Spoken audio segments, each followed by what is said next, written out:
Hello everyone. Before we start, make sure to like and subscribe to the channel. And leave a comment with where you're from and what time you're watching. That way, YouTube will keep showing you stories just like this one. Now, let's begin. The cruise was supposed to be our fresh start. Just me and my 6-year-old son Noah, sailing away from the messy divorce that had consumed the last 18 months of our lives.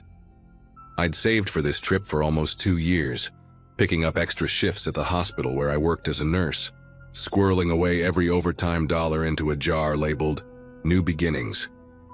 We boarded the ship in Miami on a humid Saturday morning in July 2018, and I remember thinking how massive the vessel looked from the dock.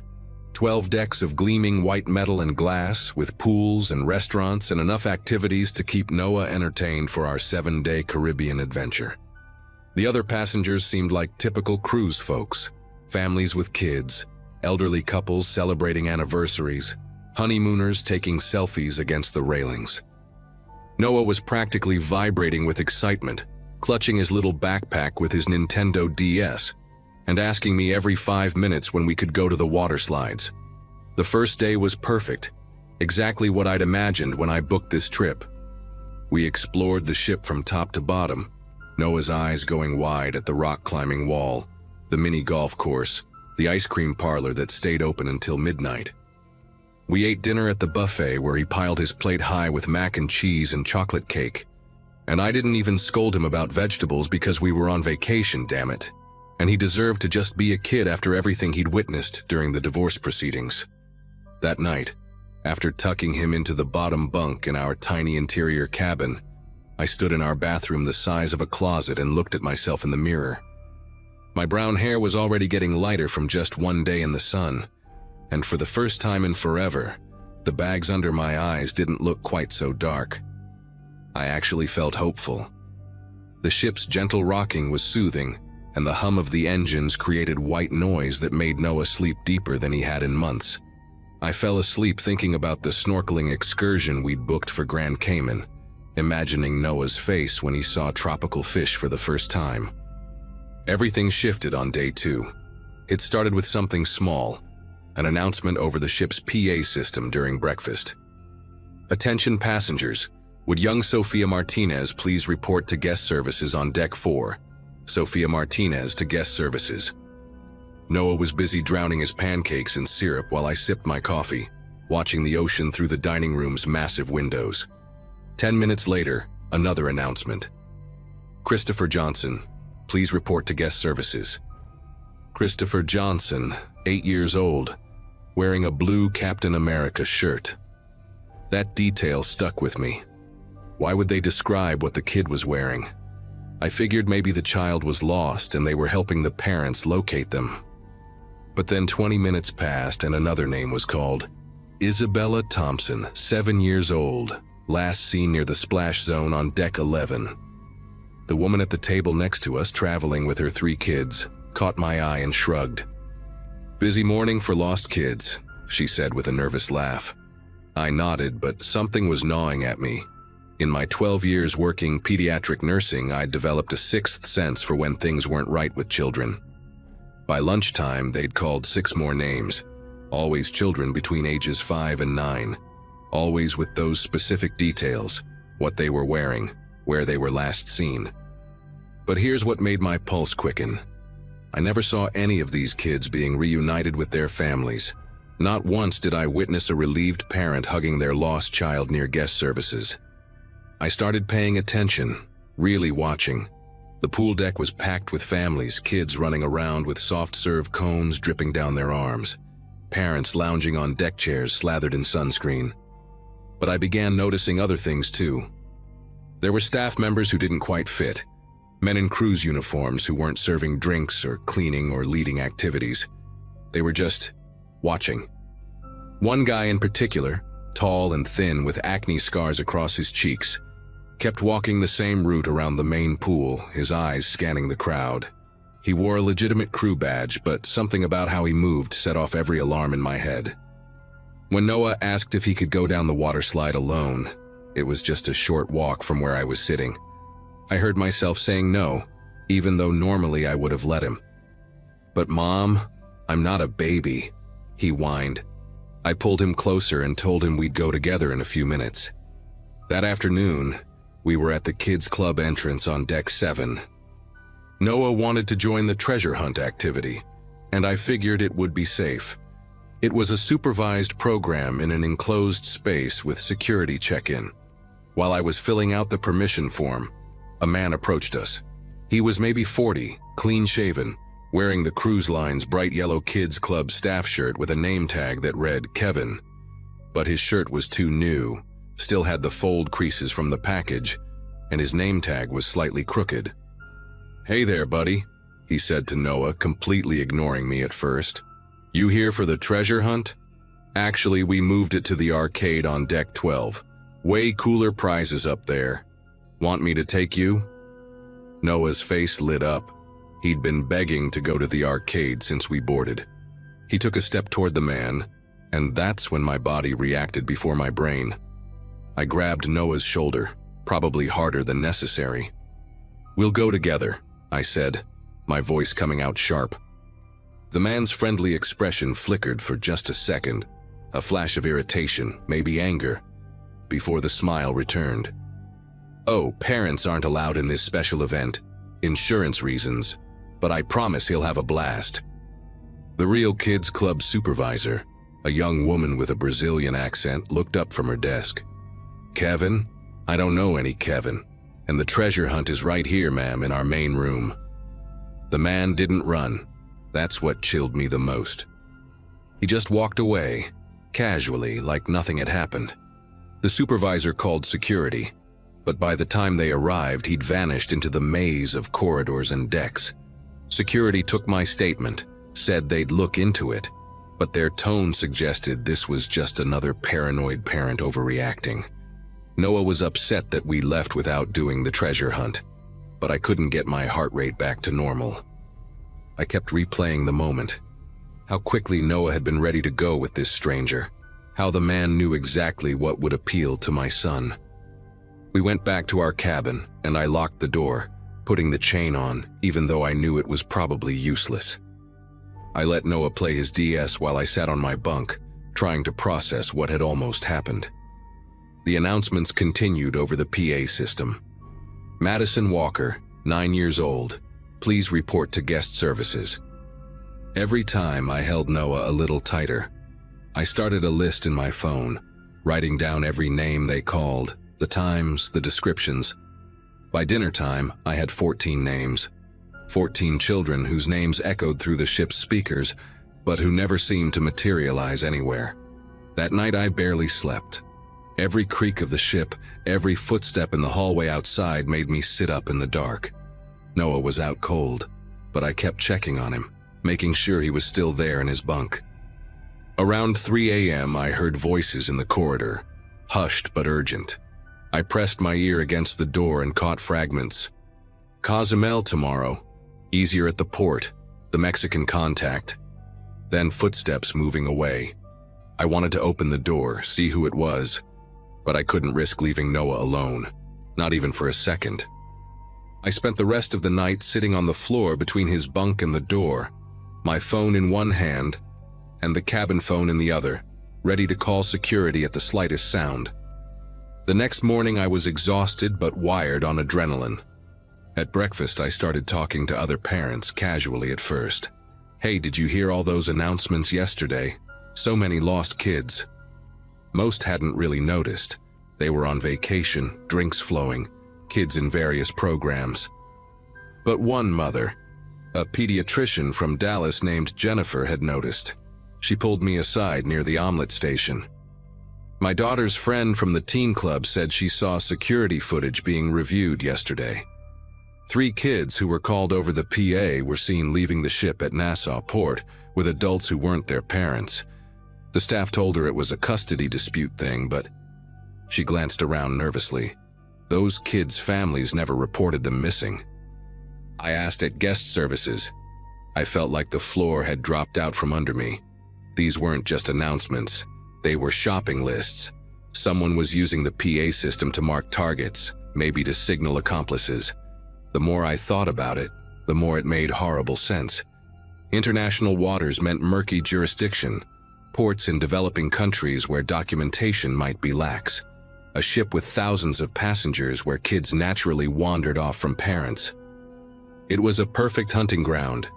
Jennifer and I exchanged numbers, promised to watch each other's kids, but I knew that wasn't enough.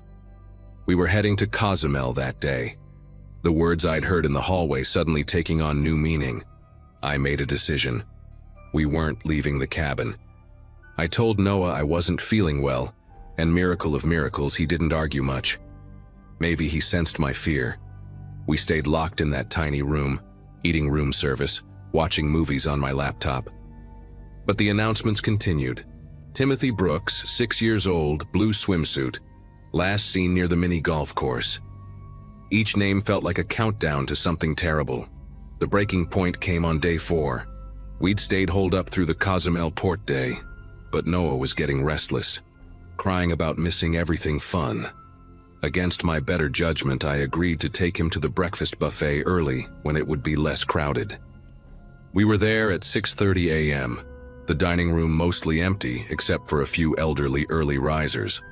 Noah was eating cereal when I noticed him, the acne-scarred man from the pool deck, now wearing a server's uniform, standing by the juice station but not actually working. He was watching us. When our eyes met, he didn't look away. Instead, he smiled and started walking toward our table. I stood up so fast I knocked over my coffee cup. "Noah, we're leaving. Now." But when I turned, another man was behind us, younger, muscular, wearing a maintenance uniform. "Your son dropped this," he said, holding out a toy that wasn't Noah's. It was a distraction technique. I knew it instantly. The scarred man was now only 3 tables away. I grabbed Noah's hand and basically dragged him toward the nearest exit, but a third man appeared in the doorway. The fake Kevin from the kids' club. They were coordinating, boxing us in. That's when I did something I'm not proud of. I screamed. Not a help me scream, but a completely unhinged, "My child is having a seizure," scream that made everyone in the dining room turn. Noah looked at me in shock, but I pushed him to the floor and held his head, shouting for people to call medical. The elderly passengers rushed over, creating a crowd, and in the chaos, the 3 men melted away. They couldn't grab us with 20 witnesses surrounding us. Ship medical arrived with a wheelchair, and I kept up the act, saying Noah had childhood epilepsy, that I was a nurse, that we needed to get to the medical center immediately. Once we were in the medical bay with actual security present, I broke down and told them everything. The doctor, an older British woman named Dr. Whitmore, listened to my story while checking Noah over. She exchanged looks with the security chief, then quietly said, "You're not the first parent to report this. We've had 3 families leave the cruise early at previous ports after similar incidents." She pulled up something on her computer, then turned the screen away from us. "I'm going to recommend immediate disembarkation for medical reasons. There's a flight from Cozumel to Miami this afternoon. Security will escort you to pack and get off the ship." Her eyes were deadly serious. "Don't stop anywhere. Don't talk to anyone. Just pack and go." 2 security officers walked us to our cabin. Real security. With radios and serious expressions, not like the dismissive ones from before. While I threw our belongings into suitcases, one of them stood inside our room while the other guarded the hallway. Noah kept asking what was happening, why we were leaving, and I had to lie. "Mommy's really sick, baby. We need to go home." My hands shook as I zipped up the bags, remembering all those children's names called over the speakers. How many had actually made it home? The security officers took us down a service elevator I didn't even know existed, through corridors that passengers never see. Bare metal walls, exposed pipes, the underbelly of the floating city. We emerged at a crew exit on deck 2, where a van was already waiting. The younger security officer, a Filipino man who'd been silent the whole time, suddenly grabbed my arm as we were about to get in the van. "Ma'am," he whispered, "delete any photos from the ship. Don't post about this online. These people, they have connections everywhere. Just go home and forget this cruise happened." His fear was so genuine it made my knees weak. During the ride to the airport, I held Noah so tight he complained he couldn't breathe. But I couldn't let go. I kept thinking about that fake Kevin, how he'd known exactly what my son wanted, how prepared they all were. We made it home to Ohio that night. The cruise line refunded our entire trip without me even asking, which told me everything I needed to know about how much they wanted this buried. For weeks after, I had nightmares about those announcements, about children's names echoing through speakers while their parents searched frantically. I called the FBI, filed a report, but the agent who took my statement seemed unsurprised, tired even. "International waters," he said, like that explained everything. "We're aware of the situation. Thank you for your report." That was it. No follow-up, no investigation that I ever heard about. Jennifer, the pediatrician from Dallas, texted me once to say they'd made it home safely too. Then her number was disconnected. I never found out what happened to the children whose names were called. Sometimes I Google them. Sophia Martinez missing. Christopher Johnson disappeared. But nothing ever comes up. It's like they never existed. Noah doesn't remember much about the cruise now, thank God. He just knows we came home early because Mom got sick. But I remember everything. The way those men moved through the ship like they belonged there. The casual efficiency of their hunting. The perfect cover of thousands of distracted tourists. Sometimes, when I'm at a crowded mall or amusement park and hear a child's name called over the loudspeaker, my whole body goes cold, and I find myself scanning the crowd, looking for men who are watching too closely, smiling too widely, wearing uniforms that don't quite fit.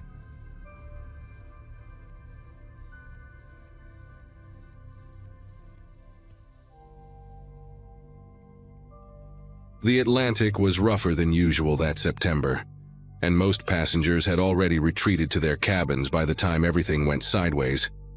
I'd been on the ship for 3 days, one of those mid-sized vessels that runs the New York to Southampton route. Nothing glamorous but comfortable enough.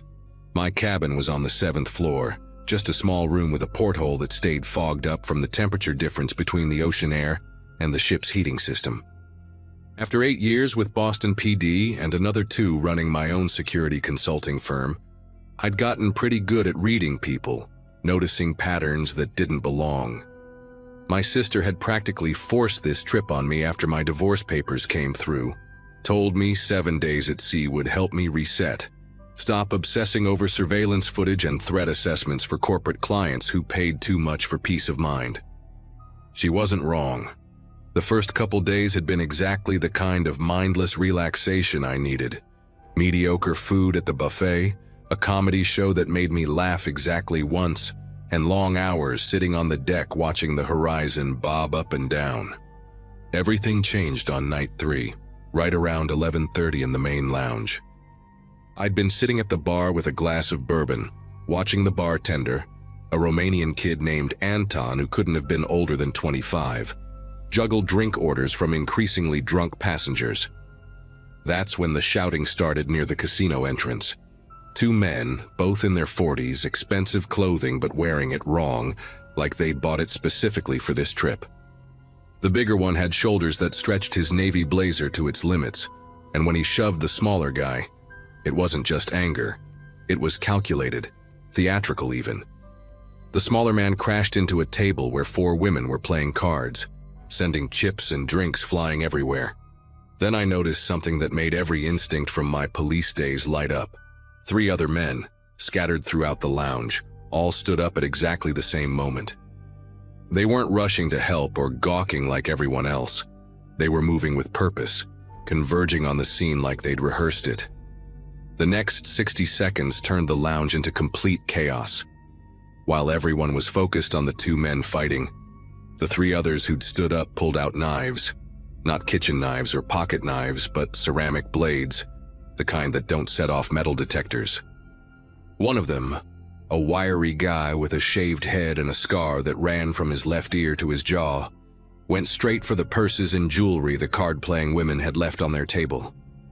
Another moved behind the bar where Anton stood frozen, and the third positioned himself at the main exit. The big guy who'd started the fight suddenly had a knife too, pressing it against the smaller man's throat while rifling through his pockets.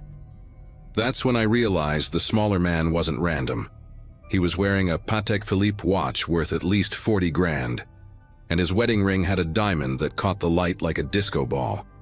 The attackers had marked him earlier, probably watched him winning big at the casino or flashing cash at dinner. Nobody was screaming yet. It happened too fast for anyone to process what they were seeing. I'd left my service weapon at home, obviously. You can't bring guns on cruise ships. But I still had my tactical pen clipped to my pocket, a habit from the job. Without thinking it through, which was probably stupid, I stood up and moved toward the guy threatening Anton. He had the bartender's tip jar in one hand and his blade in the other, sweeping it back and forth to keep Anton pressed against the wall of bottles. I grabbed a heavy glass ashtray from the bar, they still had them even though nobody could smoke inside, and brought it down hard on the attacker's wrist. The crack was audible even over the growing panic in the room. His knife clattered across the floor, and Anton, bless him, didn't hesitate. He grabbed a bottle of vodka and smashed it over the guy's head, dropping him instantly. But that's when I made a mistake. I bent down to grab the ceramic knife, and when I stood back up, the scarred one was already moving toward me. His blade held low and professional, like someone who'd done this before. The lounge had erupted into full panic now. Passengers scrambling for exits, tables overturning, glass breaking everywhere. The scarred man lunged at me with a boxer's footwork, quick jabs with the blade that forced me backward toward the windows overlooking the dark ocean. I managed to parry twice with the knife I'd picked up, but this guy knew what he was doing. He feinted left, then slashed right, catching my forearm and opening a gash that immediately soaked my sleeve with blood. The pain was sharp and hot, but adrenaline kept me moving. Behind him, I could see the big guy dragging the rich passenger toward a service door, still pressing the blade to his throat while his partner stuffed jewelry and wallets into a canvas bag. They were working fast, methodical, like they'd done this exact thing before. I kicked a chair into the scarred man's path, buying myself 2 seconds to grab a champagne bottle from an abandoned table. When he came at me again, I swung it like a baseball bat, connecting with his shoulder and spinning him sideways into the piano. That's when ship security finally showed up. 2 officers in white uniforms who looked like they'd never dealt with anything worse than a drunk passenger falling in the pool. They had batons but no guns, and they hesitated at the entrance, trying to make sense of the scene. The attackers didn't hesitate at all.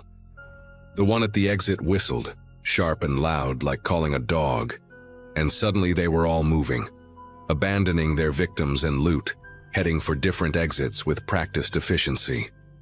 The scarred one rolled away from the piano, clutching his shoulder but still mobile, and disappeared through a door marked crew only. The big guy shoved his hostage to the floor and vanished through the service entrance he'd been heading toward. Within 15 seconds, they were all gone, leaving behind a lounge that looked like a hurricane had hit it.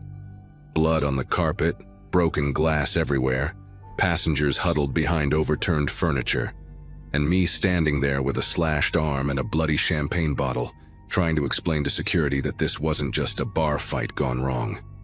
The ship's medical center was on deck 3, and the doctor, a Hungarian woman named Dr. Kovacs with gray hair pulled back in a severe bun, stitched my arm while I tried to convince the head of security that we had a serious problem. Captain Morrison, finally someone who seemed competent, showed up 20 minutes later, still buttoning his uniform jacket.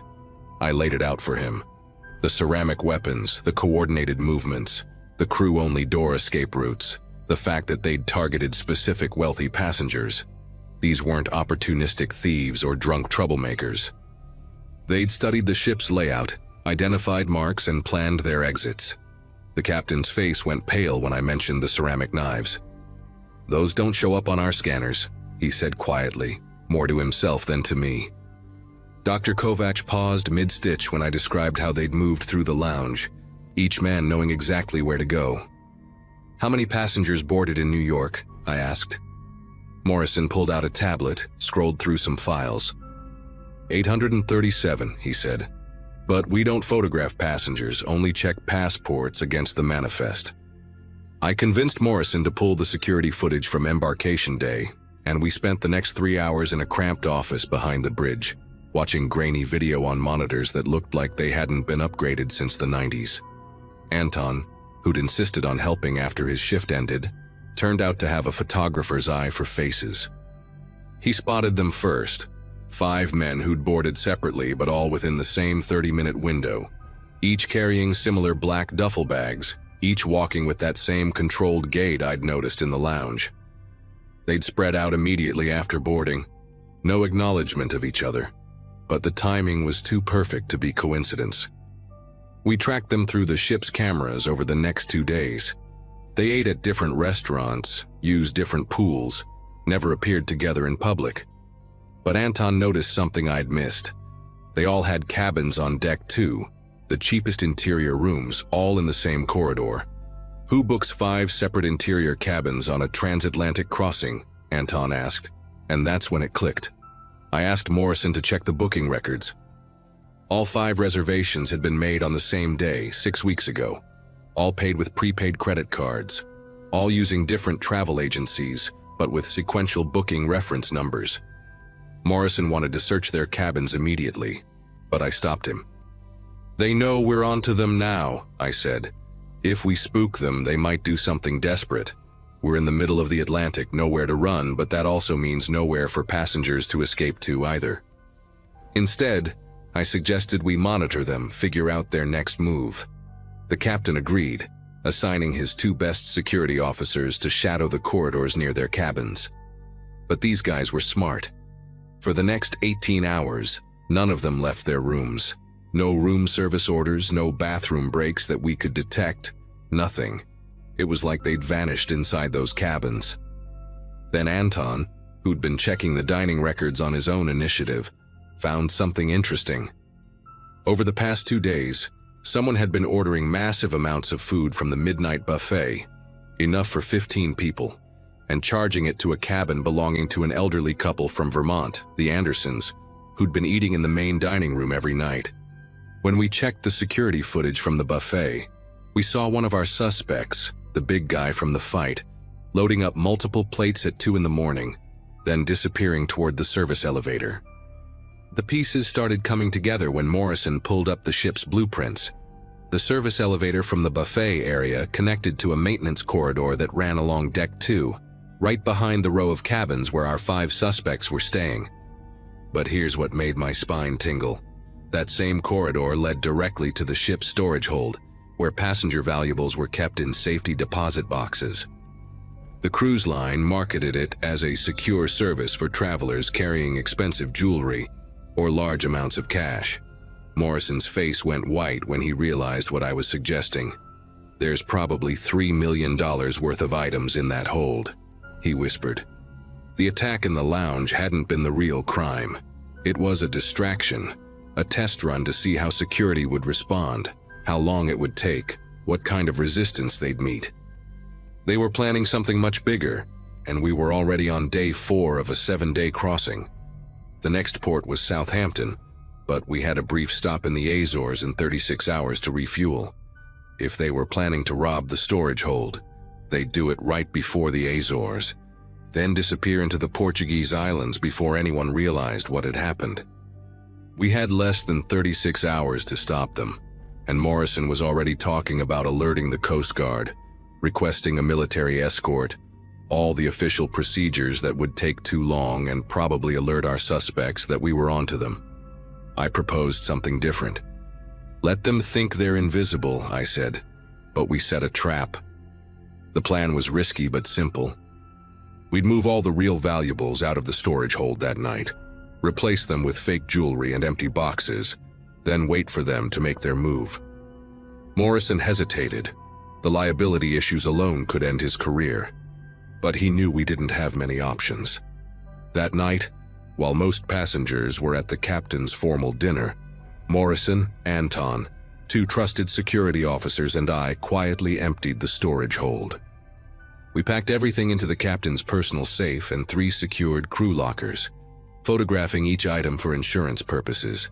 Anton had a cousin who worked in the ship's theater, and we borrowed costume jewelry, spray-painted rocks to look like gold bars, even filled some boxes with poker chips from the casino. By 4 in the morning, the storage hold looked exactly the same, but contained nothing worth more than a few $100s. The waiting was the worst part. 28 hours passed with no movement from their cabins. I started to doubt myself, wondering if maybe I'd misread the whole situation. Then, at exactly 3:15 a.m. on our last night before the Azores, the ship's fire alarm went off in the kitchen, a grease fire that required all available crew to respond. Except I'd been watching the kitchen cameras, and there was no fire. Someone had triggered the alarm manually. Morrison and I stayed hidden in a maintenance closet near the storage hold, while chaos erupted above us. Through the door's vent, we heard footsteps, multiple sets, moving fast, but quiet. They had a key card that shouldn't have existed, opening the hold like they owned the place. We waited until all 5 were inside. Then Morrison hit the emergency lockdown he'd rigged earlier. The magnetic locks engaged with a solid thunk, trapping them inside with their worthless haul. When security opened the door 20 minutes later, the 5 men were standing among scattered costume jewelry and spray-painted rocks, their canvas bags half filled with fake gold bars. The scarred one actually laughed when he realized what had happened, shaking his head like he appreciated the play. Portuguese police were waiting when we docked in the Azores 6 hours later, and the FBI met us in Southampton with a warrant for the whole crew. Turns out these guys were part of a Romanian crime ring that had hit 3 other cruise lines in the past 2 years. Always with the same method: board with fake identities, create a distraction, then clean out the ship's valuables before vanishing at port. The FBI agent told me they'd stolen over $12 million total, always picking transatlantic routes where security was lighter and passengers carried more cash and jewelry. The ceramic knives were custom-made in Prague, designed specifically to beat ship security. What really got me was finding out about the inside help. A crew member in reservations had been feeding them information about wealthy passengers and cabin assignments for a cut of the profits. They caught him trying to board a flight to Bucharest the day after we docked. Morrison offered me a job as the cruise line's new head of security, but I turned it down. The ocean's beautiful and all, but I'll stick to land where criminals can't trap you in a metal box for 7 days. Anton ended up testifying at the trial and used the reward money to open his own bar in Boston. He named it the Ceramic Knife, which I told him was terrible marketing, but he didn't care. Sometimes I stop by for a drink and we talk about that night, how close those guys came to pulling off the perfect heist. My arm healed up fine, just left a thin white scar that aches when it rains. Every time I see a cruise ship advertisement now, I wonder how many people realize they're basically volunteering to be locked in a floating city with complete strangers, hoping everyone's exactly who they claim to be.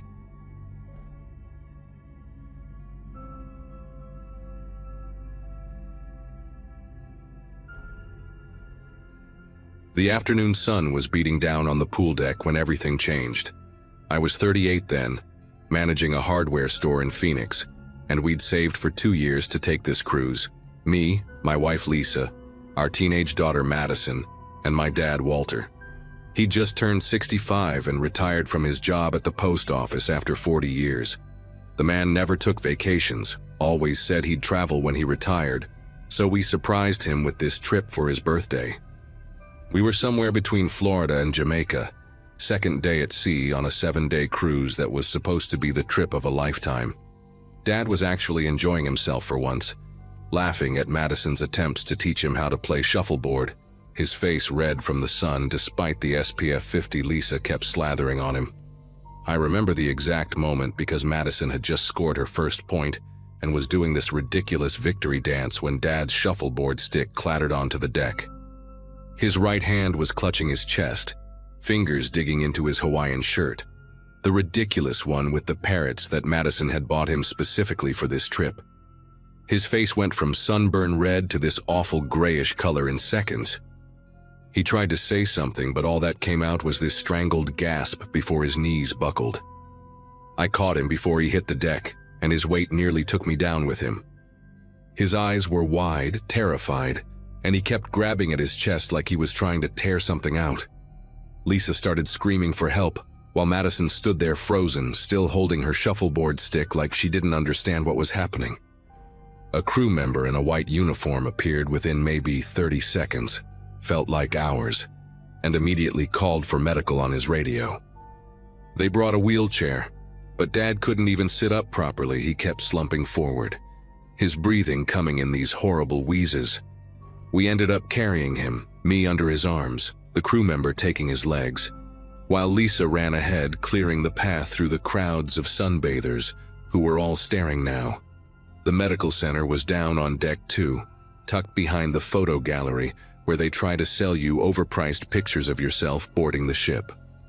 The smell hit me first, not the antiseptic hospital smell you'd expect, but this weird mixture of mildew and air freshener, like they were trying to cover up something.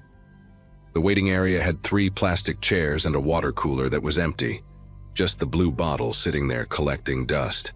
The doctor, though I'm still not sure he was actually a doctor, introduced himself as Dr. Petrov, speaking with a thick Eastern European accent. He was maybe 28, 30 at most, with acne scars on his cheeks and medical scrubs that looked like they'd been washed too many times, all faded and thin. The nurse with him, a woman named Carla from the Philippines, at least seemed to know what she was doing. She got Dad onto the examination table, which was really just a padded bench bolted to the wall, and started checking his vitals. Dr. Petrov listened to Dad's chest with a stethoscope that looked older than me, then turned to us with this expression that made my stomach clench.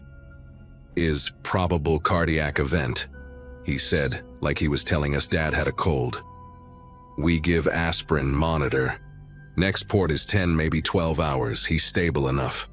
But Dad didn't look stable. His lips had this bluish tinge, and he kept clutching at his chest, tears streaming down his face from the pain.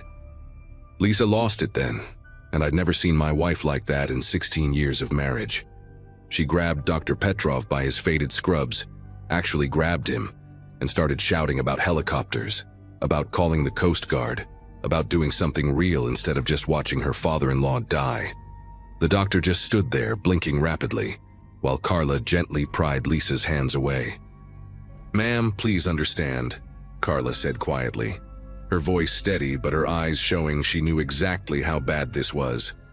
"The helicopter evacuation costs minimum $50,000. Insurance usually no cover, and we need approval from corporate office first. Can take 4 or 5 hours just for paperwork." She showed us the medical supply cabinet then, probably trying to reassure us they had equipment, but it was pathetic. Some bandages, basic medications in bottles with labels so faded you could barely read them, an oxygen tank that looked like it belonged in a museum, and an EKG machine with a cracked screen held together with medical tape. Dad started vomiting then, this violent heaving that had him crying out in pain with each spasm. Dr. Petrov seemed genuinely surprised, like this wasn't in whatever manual he'd memorized. He fumbled with the oxygen tank, trying to get the mask on Dad's face, but the elastic strap snapped the moment he stretched it. He had to hold it manually while Carla searched for tape. I asked about nitroglycerin, about clot-busting drugs, about anything I'd heard of from medical shows, and Petrov just shook his head. "We don't stock such things. Too expensive, expire too fast, corporate policy." That's when I noticed the defibrillator in the corner, covered in dust with a note taped to it that said, "Out of order, awaiting parts."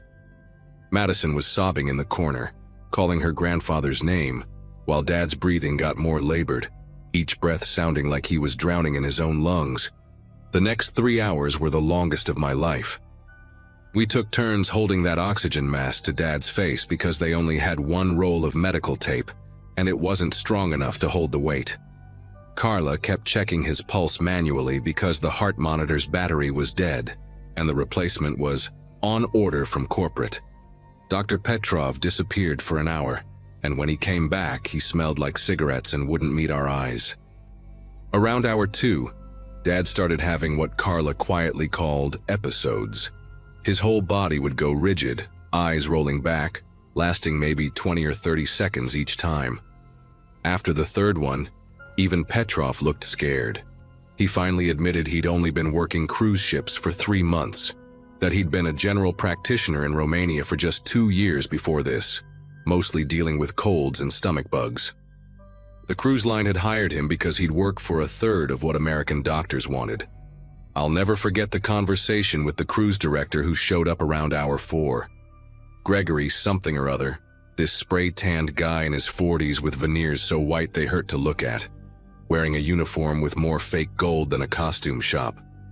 He walked in while Dad was mid-episode, waited for it to pass like it was just an inconvenience, then launched into this rehearsed speech about liability and international maritime law.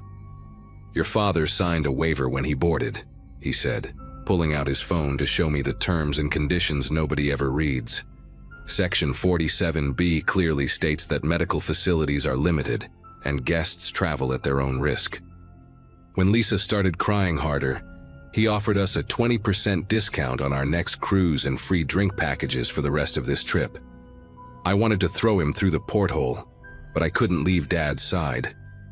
His skin had gone from gray to almost translucent, and I could see the veins in his temples pulsing irregularly, sometimes racing, sometimes barely moving at all. By hour 6, other passengers had started gathering outside the medical center. Word had gotten around the ship, and people were recording with their phones through the small window in the door. Some woman from Kansas City actually knocked and asked if we could keep it down because they were trying to enjoy the comedy show next door. That's when I snapped. I stormed out into the hallway and told everyone exactly what was happening, how the defibrillator was broken, how they wouldn't call for evacuation, how the doctor admitted he wasn't qualified, everything. People started posting it on social media immediately. Within an hour, Gregory was back, this time with the captain, a Norwegian man named Eriksson who at least had the decency to look uncomfortable. They offered to call for evacuation now, but only if we signed papers absolving the cruise line of all responsibility, and agreed to pay all costs up front. They had a credit card machine right there, ready to charge us the $50,000 deposit. Madison was the one who thought of calling the news. While Lisa and I argued with the captain about the evacuation, she used the ship's Wi-Fi, $15 for 30 minutes, because even in an emergency they were nickel and diming us, to email every news station she could find. She sent them videos of the broken equipment, recordings of Gregory's speech about liability, pictures of the out-of-order defibrillator. CNN actually called back within 20 minutes, and suddenly Captain Eriksson's phone started ringing non-stop. The cruise line's corporate office was in full panic mode. They approved the helicopter evacuation, but by then we'd been in that moldy medical center for 7.5 hours. Dad had stopped having episodes, which Carla said wasn't necessarily good news. He was barely responsive, his pulse so weak she had to check it at his neck because she couldn't find it at his wrist anymore. The helicopter arrived at hour 9, and getting Dad up to the landing pad was a nightmare I still dream about. The ship's elevator to the upper deck was undergoing maintenance, so 6 crew members had to carry him up 4 flights of stairs on a stretcher that was held together with duct tape on one corner. One of the handles actually broke midway, and this kid who couldn't have been older than 19 had to bear Dad's weight on his shoulder. The wind on the top deck was brutal, the helicopter hovering but unable to land because the cruise ship's landing pad hadn't been certified in 3 years, another cost-cutting measure. They had to lower a rescue basket, and watching them load my unconscious father into it, his body limp as a rag doll while the basket swayed in the wind 30 feet above the deck, was the most terrifying thing I've ever witnessed. Lisa couldn't watch, and Madison filmed everything, later telling me she did it because she wanted evidence if something went wrong. Dad survived, barely. The doctors at the hospital in Fort Lauderdale said another hour, and he would have been gone. He'd had a massive heart attack, and the lack of proper treatment for those 9 hours had caused additional damage. His heart function was down to 30%. He spent 3 weeks in the ICU, had to have triple bypass surgery, and now, 2 years later, he still can't walk up a flight of stairs without stopping to rest. The medical bills hit $400,000, and the cruise line fought us on every penny, claiming we'd refused their initial treatment plan and created the delay ourselves by involving the media. We're still in litigation, but at least Dad is alive. The cruise line never admitted fault, just quietly settled the CNN story with a statement about reviewing their medical preparedness protocols. Dr. Petrov still works for them, just on a different ship. I know because Madison found him on social media, posting pictures from the crew deck, smiling like nothing ever happened. They did fix the defibrillator, though. That made it into their press release about their commitment to passenger safety.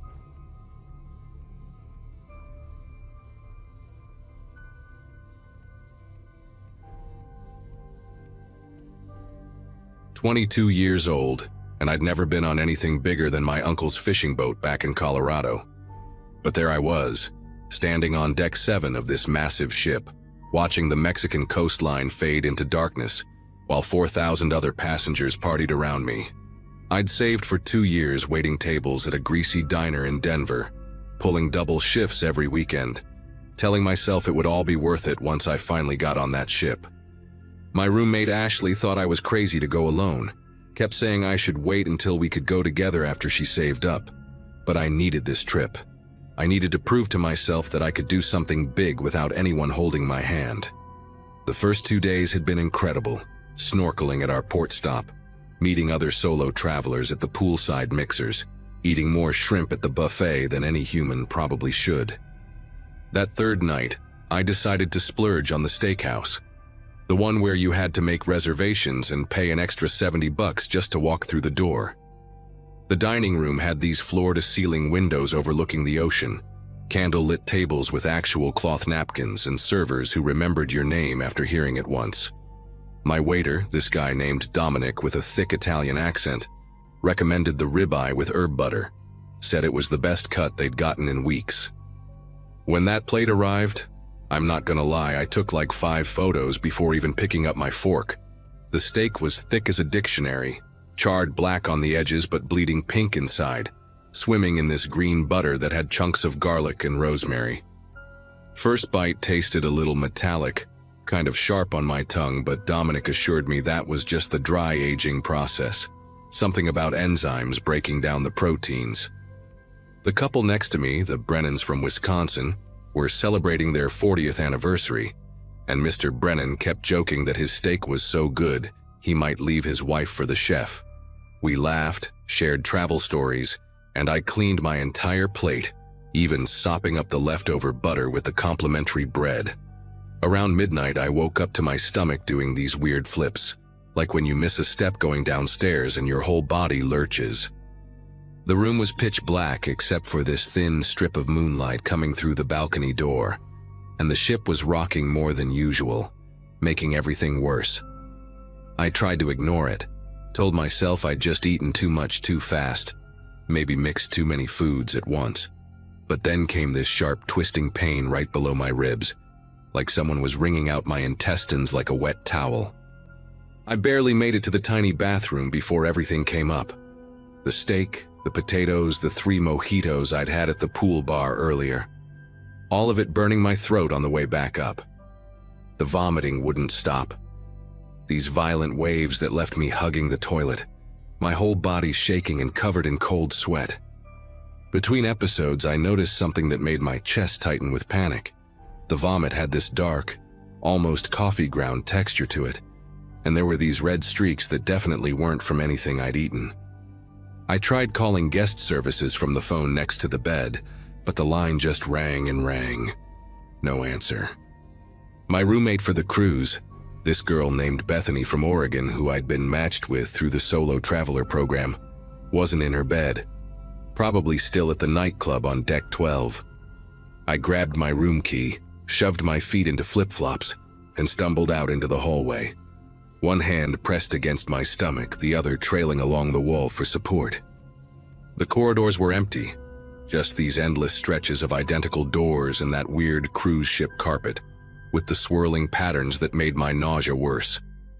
Every few steps, I had to stop and lean against the wall, breathing through my nose, trying not to throw up again. The infirmary was on deck 2, according to the map I'd studied on the first day, which meant taking the elevator down 5 floors. While waiting for it to arrive, I heard someone else retching behind a nearby door, then another door further down.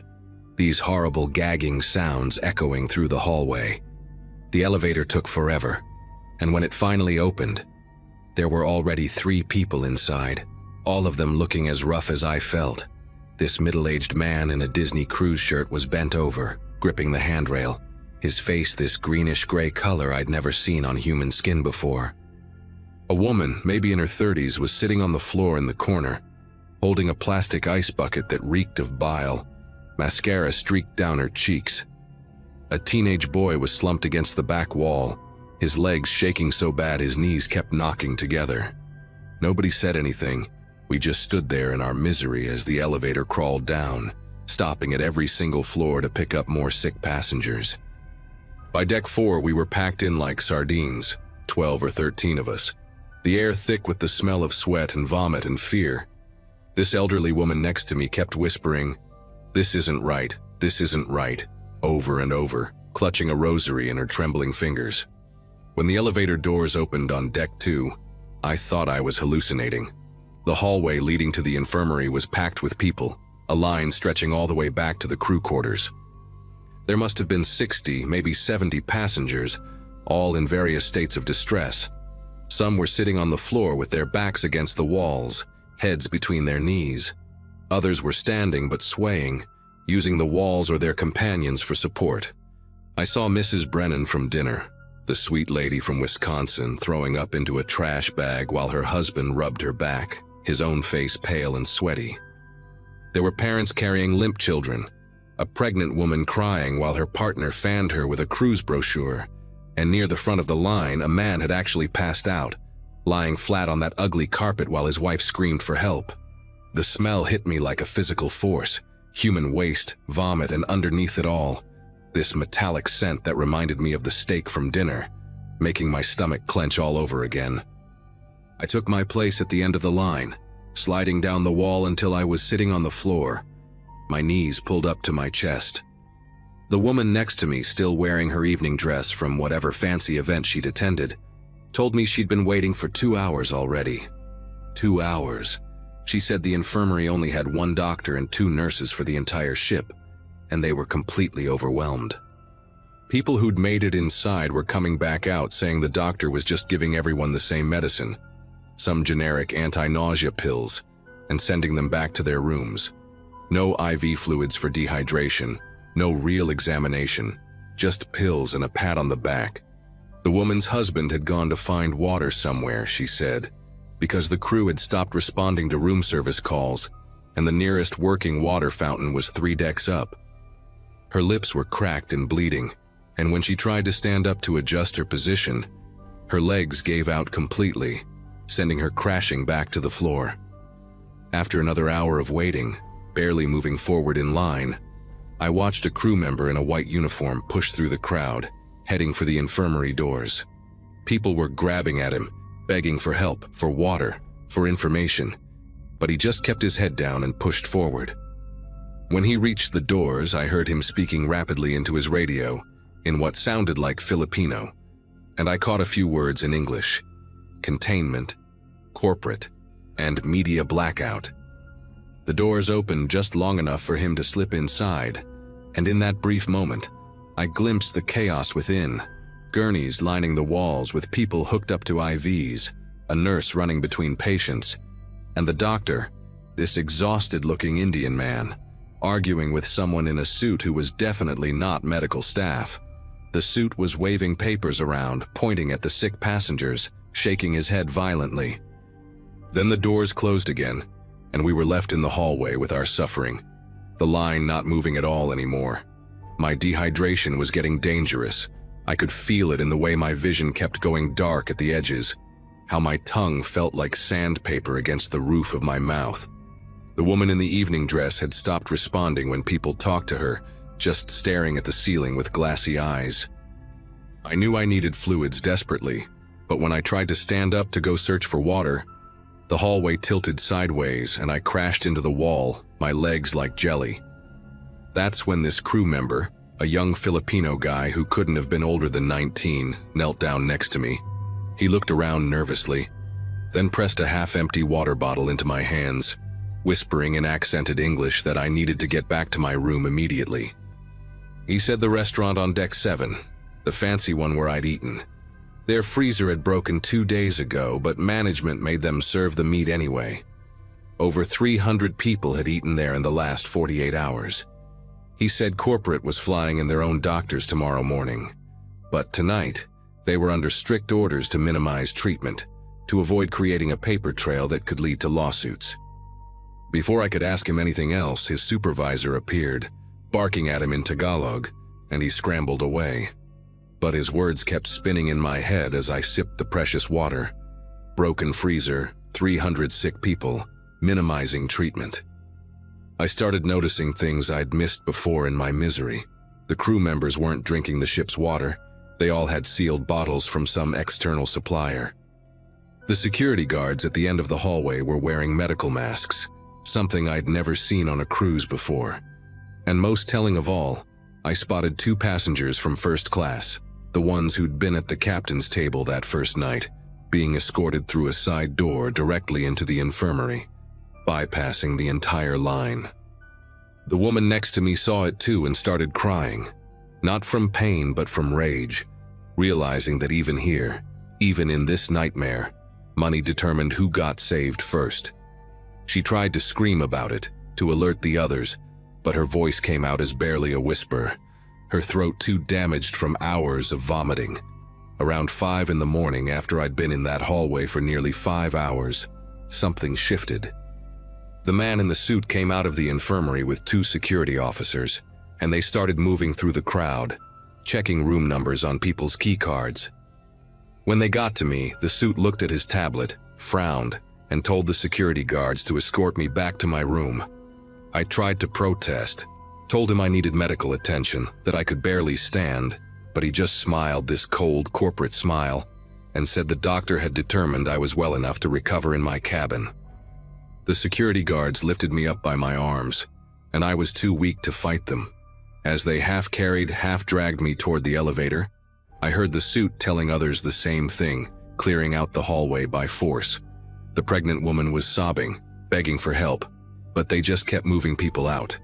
The man who'd been unconscious on the floor was being loaded onto a luggage cart, his wife stumbling along behind, and nobody was even pretending to provide medical care anymore. They dumped me in my room and told me to stay there until further notice. That room service would bring me electrolyte drinks and crackers within the hour. Of course, nothing came. Bethany, my roommate, was in her bed, curled up in a ball, her sheets soaked with sweat. She'd been sick too, had tried to get help around 3 in the morning but never even made it to the infirmary, collapsing in the elevator. Another passenger had dragged her back to our room and left her there. We spent the next 18 hours taking turns in the bathroom, sharing the last of our bottled water, listening to the chaos in the hallway as more and more people got sick. I found out later when we finally docked in Mexico that 43 passengers had to be hospitalized immediately. 7 ended up in intensive care, and 2 elderly passengers actually died during that nightmare night at sea. The cruise line offered us a 25% discount on a future cruise as compensation, made us sign papers saying we wouldn't talk to the media, wouldn't post on social media, wouldn't sue. Most people signed just to get off that floating petri dish. I didn't sign anything, which is why I can tell you this story now, why I'm naming the cruise line Royal Atlantic Ventures, ship designation Paradise Queen, sailing out of Galveston on March 15, 2022.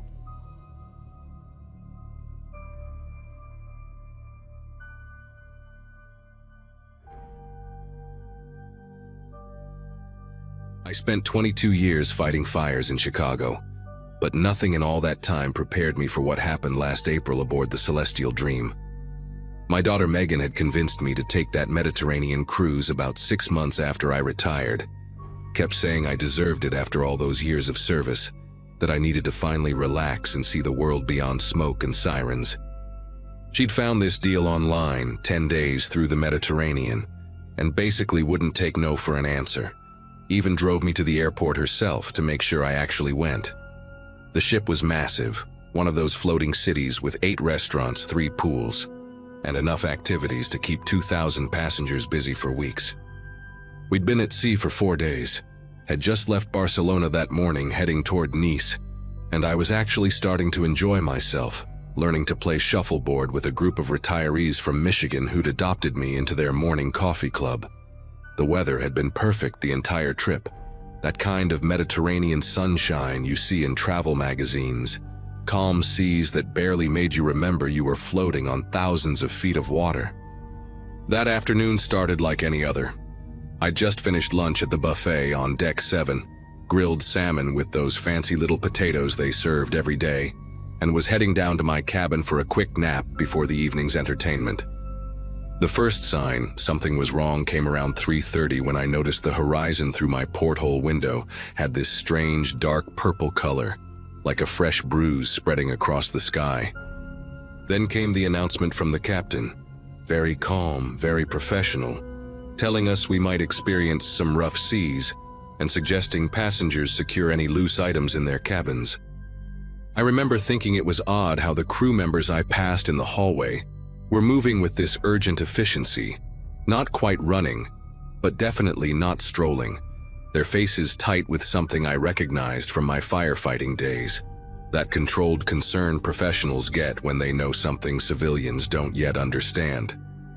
Within 20 minutes, the ship started this slow, unnatural rocking that made my coffee mug slide across the desk in my cabin. I went out to the balcony, and what I saw made every instinct from 2 decades of emergency response kick in. Waves that looked like moving buildings, white foam spraying up higher than our deck, and that purple sky had turned into something biblical, clouds so black and low you could almost touch them. Other passengers were still walking around, some taking photos, completely oblivious to what was coming. But I started gathering my important stuff, passport, wallet, medications, and put them in a waterproof bag I always travel with, old habits from the job. I tried calling Megan, but the satellite connection was already getting spotty. Managed to send her a quick text saying we hit rough weather, but everything was fine. Didn't want to worry her. By 4 o'clock, they'd closed all the outdoor decks and the captain came back on. This time his voice had lost that casual tone, telling everyone to return to their cabins immediately and wait for further instructions. I couldn't stay in my cabin though, not with what I was seeing through that porthole. Waves that would disappear the entire view, then drop away to show nothing but angry gray water in every direction.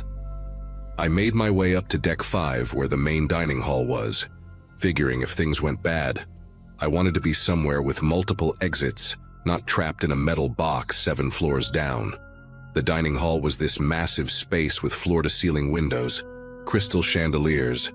Must have had seating for 500 people easy, and right now it had maybe 30 confused passengers sitting at tables, trying to eat dinner while plates slid around despite the staff's attempts to steady them. That's when the first big wave hit. Not just rough seas anymore, but something that made the entire ship lurch sideways so hard that a grand piano on the stage broke free from its restraints and slid across the floor like it weighed nothing, crashing into the wall with a sound I'll never forget. Everything changed in seconds. Tables flipped, glass shattered everywhere, and people went tumbling across the floor mixed with food, broken dishes, and furniture that had become deadly projectiles. An elderly woman near me got thrown from her chair and slid 15 feet before hitting a pillar, her husband crawling after her while the ship tilted at an angle that shouldn't have been possible. The emergency alarm started blaring, this piercing electronic shriek that mixed with human screams and the sound of everything that wasn't bolted down, crashing from one side of the room to the other. I managed to grab onto a support column, helped pull a young couple behind it just as another wave hit from the opposite side, and this time I heard something structural give way, a deep groaning of metal that you feel in your bones more than hear. The lights flickered and went to emergency power, casting everything in this sick yellow glow, and through the windows all you could see was water, not sky and horizon like normal, just solid walls of black water rushing past like we were underwater. A crew member, this Filipino kid who couldn't have been older than 25, came stumbling through the chaos with blood running down his forehead, screaming for everyone to put on life jackets, pointing toward an emergency station near the entrance. Half the passengers couldn't even stand up with the ship rolling like it was, and I watched in horror as another massive wave visible through the window seemed to pause at the glass for a moment before smashing through, sending freezing seawater flooding across the dining hall floor. People were sliding in the water now, tables floating, and I heard someone yelling that water was coming up from the lower decks through the stairwells. The ship would tilt so far to one side that you were basically standing on the wall, then slam back the other way, and each time it happened, you could hear things breaking deep in the ship's belly. Expensive things, important things, maybe vital things. I managed to reach the life jacket station, started throwing the orange vests to anyone I could reach while trying to keep my footing on the floor that had become a river of seawater mixed with broken glass and debris. There was this family from somewhere in the Midwest, parents with 2 teenage kids, all 4 of them huddled together behind an overturned table. The father's arm bent at an unnatural angle, the mother holding a cloth napkin against a gash on her daughter's leg. I helped them into their life jackets, showed them how to pull the straps tight, and that's when the captain's voice came over the speakers again, except this time he was shouting the words nobody wants to hear on a ship. This is not a drill. All passengers and crew to muster stations immediately. Repeat, this is not a drill. The way he said it, you could hear the fear underneath the training, and that scared me more than the waves or the tilting or even the water rushing in. We tried to move as a group toward the muster station, but another wave hit, and suddenly the lights went out completely for about 10 seconds that felt like hours. Just total darkness, with invisible water sloshing around your legs, and people screaming from every direction. When the emergency lights kicked back on, I saw that the water in the dining hall was now waist-deep and rising fast, and through what was left of the windows, these waves that had to be 40, maybe 50 feet high, just mountains of water with white peaks that would lift the entire ship up like a toy before dropping it into the next valley. An older man next to me was having a panic attack, couldn't breathe, kept saying his wife was still in their cabin on deck 3, and I had to physically hold him back from trying to go down there because we could all hear it now. The sound of water rushing through the lower parts of the ship, doors banging open and closed, the deep creaking of a massive structure being pushed beyond what it was designed to handle. Getting to the muster station became like something out of a nightmare, where you're trying to run but can't move fast enough. We were basically climbing along the walls when the ship tilted, then sliding back down when it righted itself, all while fighting through water that was getting deeper by the minute. I saw a woman get swept away from her husband's grip, carried by the water toward the shattered windows, and 3 of us formed a human chain to pull her back, her face white with terror, coughing up seawater. The crew members who were supposed to be managing the evacuation looked just as terrified as the passengers. These young people who'd probably only ever done this in calm water drills, now faced with a ship that felt minutes away from rolling over completely. One of them, a girl with a thick Eastern European accent, was crying while she tried to do a head count. Her clipboard dissolved into wet pulp, mascara running down her cheeks as she kept repeating the evacuation protocols like a prayer. By the time we reached the muster station on deck 4, the situation had gone from dangerous to apocalyptic. The lifeboat area was chaos, with crew members trying to lower boats while the ship pitched so violently that the boats would swing out over the water, then come crashing back into the side of the ship. I watched one lifeboat get crushed like an aluminum can against the hull, just destroyed in seconds, and realized with this cold certainty that we might not have enough functional boats left, even if we could launch them. People were fighting to get closer to the remaining boats, families getting separated, and I saw a man push an elderly woman down to get ahead, the veneer of civilization disappearing as fast as our chances of survival. The wind was howling so loud you had to scream to be heard, rain coming sideways like bullets, and every few seconds another wave would sweep across the deck, taking anyone who wasn't holding on to something and washing them toward the railings or worse. That's when I heard it, the sound that made even the crew members stop what they were doing. This tremendous metallic shriek from somewhere below, followed by a shudder that ran through the entire ship like it had been punched by God himself. The floor beneath us suddenly tilted past 45 degrees and stayed there, people sliding down the deck in a tangle of bodies in life jackets, some going straight over the rail into the black churning ocean below. I managed to wrap my arms around a support pole, holding on while my feet dangled in the air, watching in absolute terror as the horizon through the rain seemed to be rotating, the ship beginning what felt like a slow-motion roll that would flip us completely. Water was pouring in from everywhere now, not just waves but from inside the ship itself, geysers shooting up through drain grates, cascading downstairs, and I could hear the engines making sounds they should never make, like dying animals trapped in the engine room. For 30 seconds, that lasted a lifetime. We hung there on the edge of capsizing, 2,000 people holding their breath, prayers in a dozen languages mixing with the storm's roar, waiting to see if we'd complete that roll into the Mediterranean. Then, impossibly, the ship started to right itself, fighting back against the storm with whatever was left of its stabilizers and the captain's desperate maneuvering, the deck slowly becoming horizontal again, though nothing felt stable or safe. A crew member with a radio was yelling that the Greek Coast Guard was 8 miles out, helicopters already in the air, and rescue ships pushing through the storm toward our position, but 8 miles in seas like this might as well have been 800. We spent the next 3 hours in pure survival mode, helping injured passengers, forming human barriers to keep people from getting washed overboard, bailing water with anything we could find while the ship limped along, lower in the water with each passing hour but somehow still floating. When the first helicopter appeared through the rain, its searchlight cutting through the darkness like salvation itself, people started crying, collapsing with relief, though we all knew it would take dozens of trips to evacuate everyone, and the ship was still taking on water faster than the pumps could handle. They evacuated the injured and elderly first, winching them up into helicopters that danced in the wind like leaves, and I stayed until almost the end, helping load people into rescue baskets, keeping panicked passengers calm while water lapped at our feet on what used to be the upper deck. It took 14 hours to get everyone off the Celestial Dream, and I was in one of the last groups to leave, watching from the rescue ship as our cruise liner, lit up by emergency floodlights from the Greek vessels, finally gave up its fight and slipped beneath the surface just after dawn.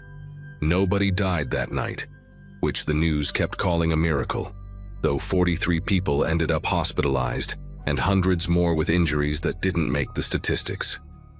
They flew us to Athens, put us up in hotels, and cruise line representatives with practiced sympathy and liability waivers came around offering compensation and free future cruises that nobody in that room would ever take. I got home to Chicago 2 days later, Megan meeting me at O'Hare with tears streaming down her face, holding me like I might disappear if she let go.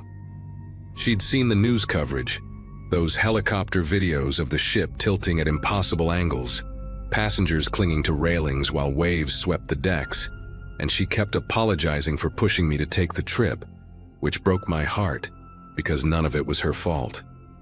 The official investigation blamed it on a rare meteorological phenomenon, a sudden pressure drop that created hurricane-force conditions in minutes, something that happens maybe once a decade in the Mediterranean. But knowing the science behind it doesn't stop the nightmares where I'm back on that tilting deck, watching people slide toward the rails, hearing that metal shriek that meant we were seconds from becoming another maritime disaster documentary. I still can't watch cruise ship commercials, and when friends talk about their vacation plans, I just nod and change the subject. Because how do you explain that 22 years of running into burning buildings didn't scare you half as much as one afternoon when nature decided to remind 2,000 tourists that the ocean doesn't care about your shuffleboard schedule or dinner reservations?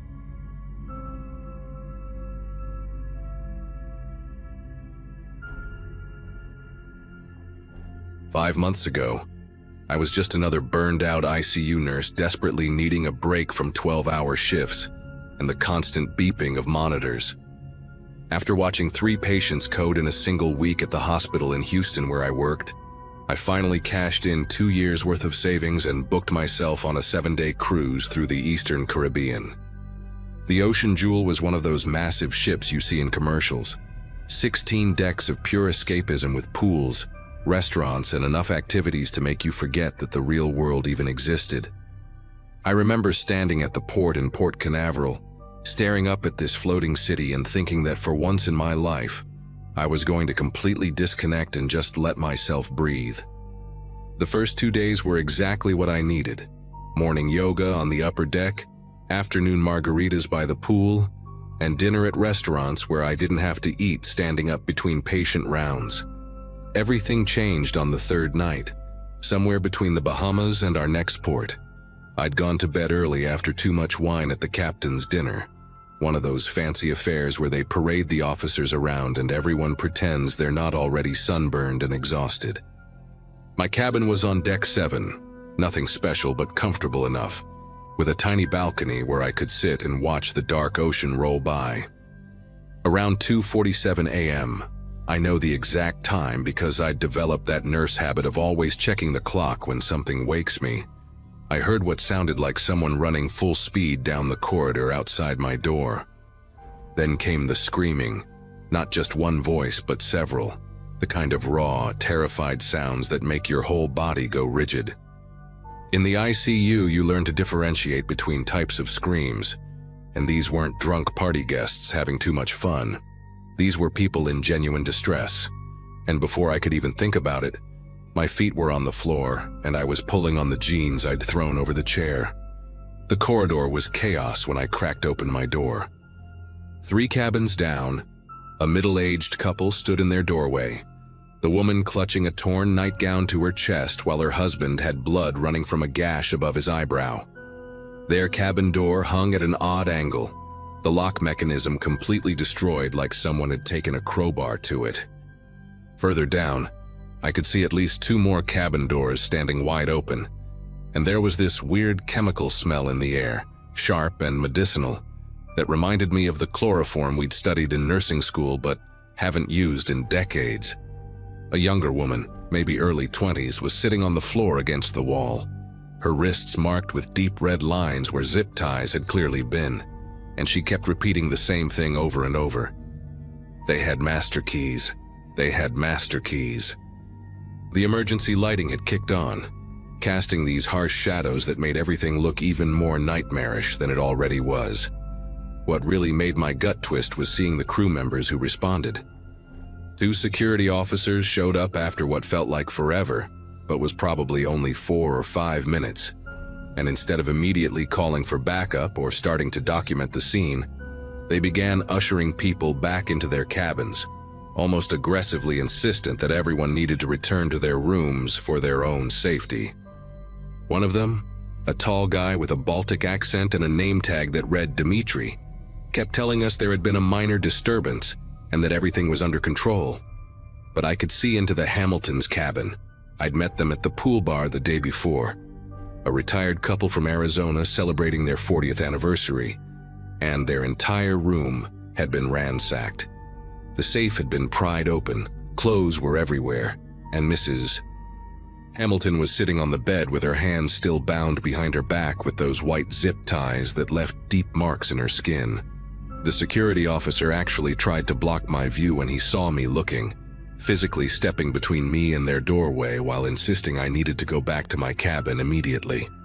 Against every instinct screaming at me to help, I let them push me back toward my room, but not before I caught sight of something that made everything click into place. Near the emergency exit at the end of the corridor, there was a maintenance cart, one of those gray rolling things the housekeeping staff use, except this one had what looked like electronic equipment piled on top. The kind of signal jammers I'd seen demonstrated at a hospital security conference about protecting patient data. The cart was partially covered with a standard cleaning tarp, but I could see the corner of what was definitely a commercial-grade lock-picking gun, the expensive type that can open most hotel-style card readers in seconds. When Dmitri noticed me staring, he actually grabbed my upper arm, not hard enough to bruise but firm enough to make his point, and walked me back to my cabin personally. His partner, a shorter woman whose badge I couldn't read in the dim light, was already on her radio speaking in rapid Portuguese, and I distinctly heard her say something about damage control in English before switching back. I spent the next hour sitting on my bed with the door locked and a chair wedged under the handle, listening to the sounds outside gradually die down.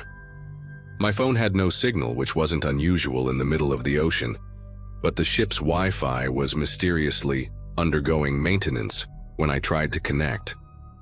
Around 4 a.m., an announcement came over the PA system from someone claiming to be the hotel director, explaining that there had been an unfortunate incident involving a disturbed passenger who had been apprehended and confined.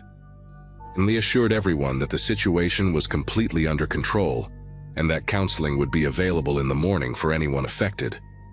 But here's what that announcement didn't explain: why I could hear at least 5 different cabins reporting thefts when I pressed my ear to the door, or why the couple from cabin 7043 was describing 3 attackers, not 1.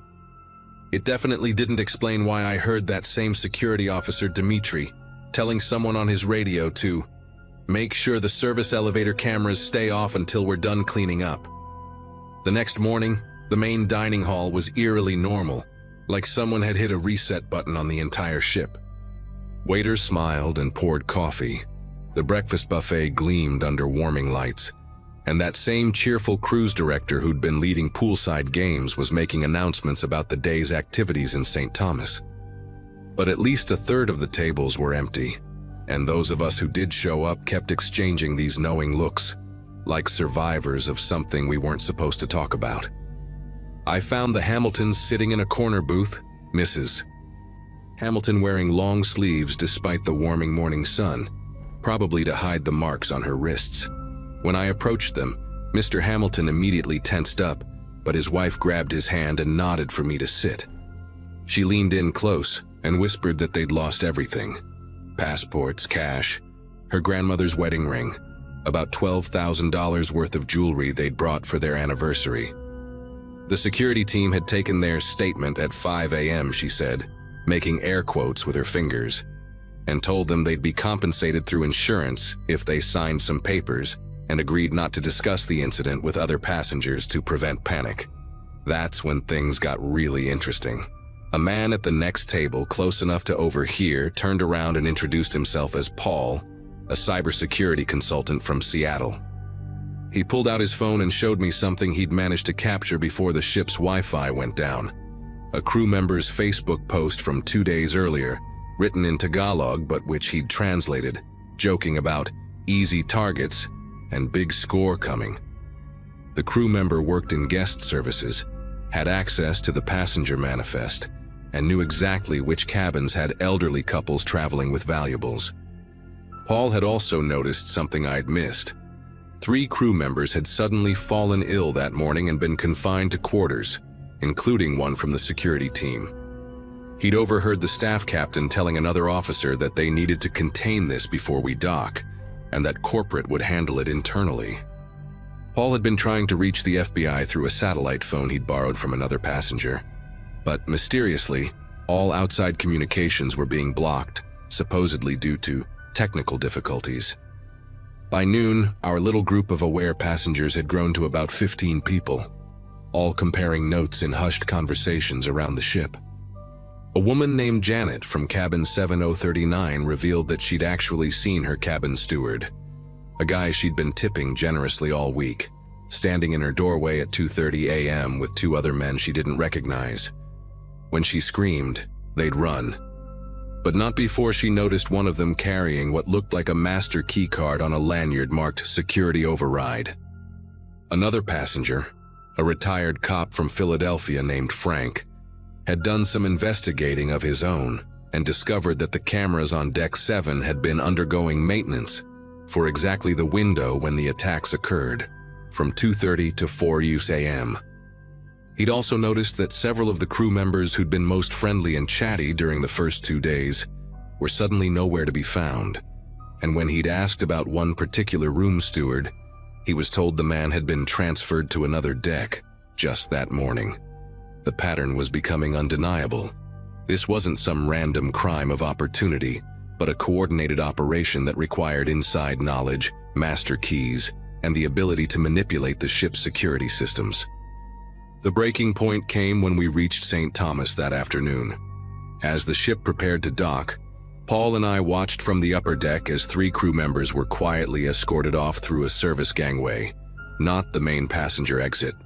They were wearing civilian clothes and carrying duffel bags, trying to blend in with the dock workers, but I recognized one of them. It was the woman who'd been with Dimitri the night before, the one speaking Portuguese on the radio. When a group of us tried to disembark to file a police report with local authorities, we were told that due to administrative issues, passengers from Deck 7 were temporarily restricted from leaving the ship. The hotel director himself came down to explain that this was for our protection while they worked with proper channels to investigate. But Janet had managed to slip out through a crew exit and made it to the police station, only to be told that the cruise line had already contacted them about a minor theft that was being handled internally, and that maritime law meant they had no jurisdiction unless we could prove physical assault had occurred on U.S. territory.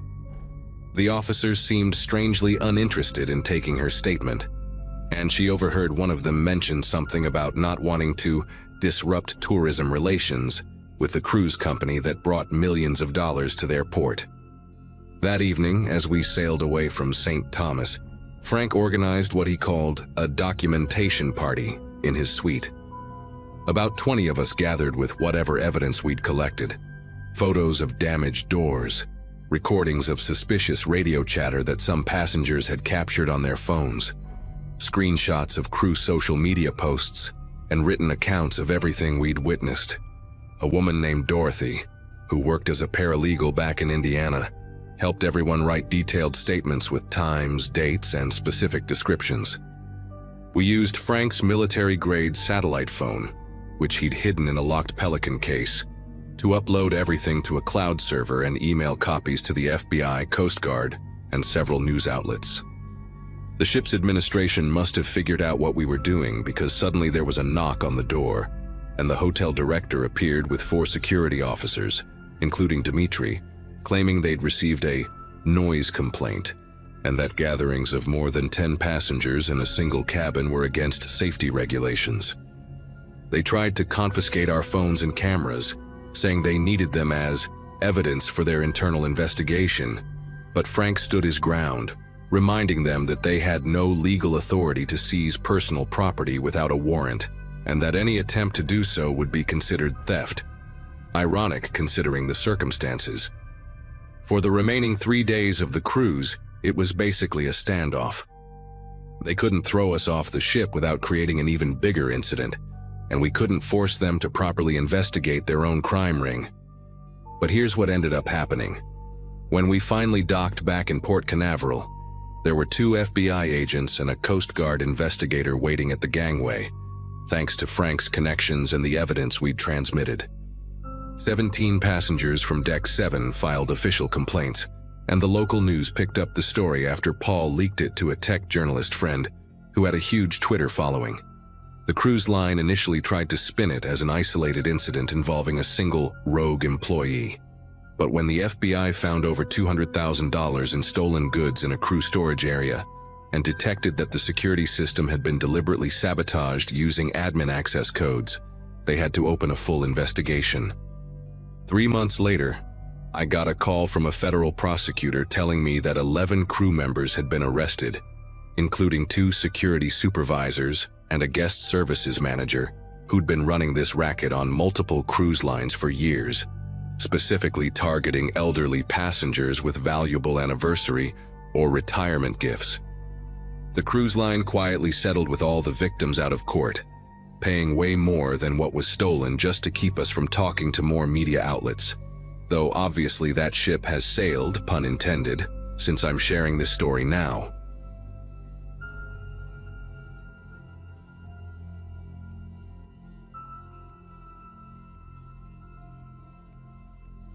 I was fresh out of high school when my closest friends and I decided to book a cruise as a graduation trip.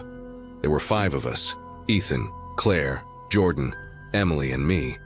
And we figured a week at sea would be the perfect way to mark the end of one chapter and the start of another. My life back then was simple: part-time job at a grocery store, college applications hanging over my head, and that restless energy of wanting something bigger. The cruise was supposed to be our escape, one last stretch of freedom before responsibility caught up with us. The ship itself felt like a floating city: bright casinos, all-night buffets, pools stacked on different decks. We spent the first couple of days bouncing from one activity to another, barely sleeping, drunk on the novelty of it all. But the vibe shifted late one night when Claire and I wandered past a staff corridor near the lower decks. We weren't supposed to be there, but the door to a service stairwell had been left propped open. That's where we heard 2 crew members talking in hushed voices. Their accents were different, but one phrase cut through clear: "The morgue compartments are already too full." At first I thought I'd misheard. A morgue on a cruise ship wasn't something I'd ever considered. Claire grabbed my arm, eyes wide, and whispered, "Did you hear that?" We stood frozen in place, listening. One of the men sighed and said, "We'll have to mark the rest as medical incidents. No space left." They moved farther down the hallway before we could catch more. Claire wanted to bolt back upstairs immediately, but I convinced her to act normal. We told the others what we heard, and Ethan laughed it off, saying every ship had a morgue for emergencies. Jordan, though, looked unsettled and muttered, "Too full? That doesn't make sense." The strangeness turned into something darker a couple of nights later. Emily got into a heated argument with a bartender after she accused him of shortchanging her. She wasn't drunk, just stubborn and loud when she felt wronged. A supervisor stepped in, a tall man with slicked back hair and an expression that stayed unreadable no matter what Emily said. The fight fizzled out eventually, but not without her muttering she'd report him to guest services. That was the last time we saw her. The next morning, her bed was empty, her phone left charging by the nightstand, and none of her belongings looked disturbed. We reported Emily missing right away, but the response from the staff felt rehearsed. The supervisor she argued with claimed she'd been seen leaving a lounge with new friends around midnight, even though none of us remembered her saying anything about meeting anyone. The ship's security assured us they'd make announcements and check surveillance, but no announcement ever came. When we pressed again, they insisted she must have disembarked during a port stop, something that didn't add up, since all of her things were still in the cabin. It felt like we were being pacified instead of helped. That night, Ethan suggested we split up and quietly look around the restricted areas. He was half joking, but the longer we sat in that tiny cabin staring at Emily's untouched shoes by the door, the less like a joke it felt. Jordan managed to charm a cleaning lady into pointing out where the crew's access elevators went. Claire and I took one of them down, timing it between staff runs.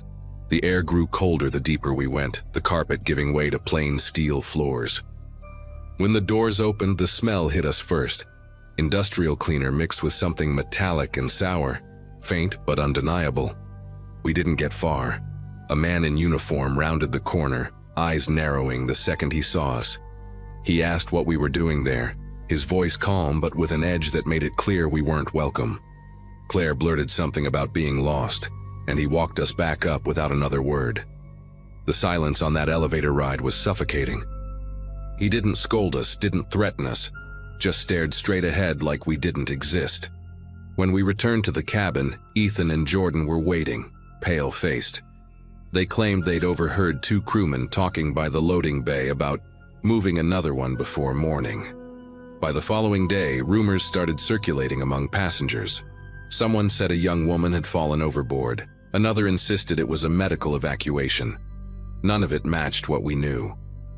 When we asked security again about Emily, they repeated the same vague line about her choosing to leave. Jordan lost his temper and shouted at them, only to be threatened with confinement for disrupting order. That's when it clicked for all of us. Emily wasn't coming back, and whatever was happening below deck was being carefully hidden behind official-sounding excuses. Ethan insisted we had to get proof, even if it meant risking being caught again. That night, we waited until the hallways were quiet and slipped back toward the service elevators. Jordan had swiped a room key left unattended on a cart, which surprisingly worked on the lower levels. We kept our phones ready, flashlights off, hearts pounding so hard I could feel mine in my ears. The air down there wasn't just cold, it felt heavy, the kind of atmosphere where every sound echoes too loudly. Behind one locked door, faint humming of machinery mixed with what sounded like refrigeration units. When we reached the end of a narrow corridor, we saw a metal door slightly ajar. Ethan nudged it open just enough for us to peek inside. Stainless steel drawers lined the walls, and in the dim light we caught the unmistakable sight of toe tags. There were more than I could count in those few seconds. Claire let out a gasp that she couldn't stifle, and the door slammed shut with a force that rattled the frame. A shadow moved in the reflection of the steel. Someone had been inside. Without saying a word, we bolted back to the elevator, praying the stolen key still worked. It did, but just barely. The next morning, security knocked on our cabin door. They claimed an incident report had been filed against us for trespassing in restricted areas. We played dumb, insisting we'd been in the casino all night, but the officer's eyes lingered on each of us long enough to make it clear we were being watched. The rest of the cruise blurred into paranoia. We stuck together constantly, avoided staff, and barely spoke above a whisper in case someone was listening. Emily's name never appeared in the daily bulletins. It was as if she'd been erased. When the ship finally docked, we packed up and walked off without looking back. No one contacted us, no investigation followed, and her disappearance was eventually dismissed as a runaway case. Even now, years later, the sound of those crew members whispering about compartments too full hasn't left me. I can still see Emily's phone, screen glowing with a half-written message she never sent. We told her parents everything, but without proof, it sounded like wild paranoia. And maybe that's what the ship counts on, that people like us go home, too scared and powerless to fight back.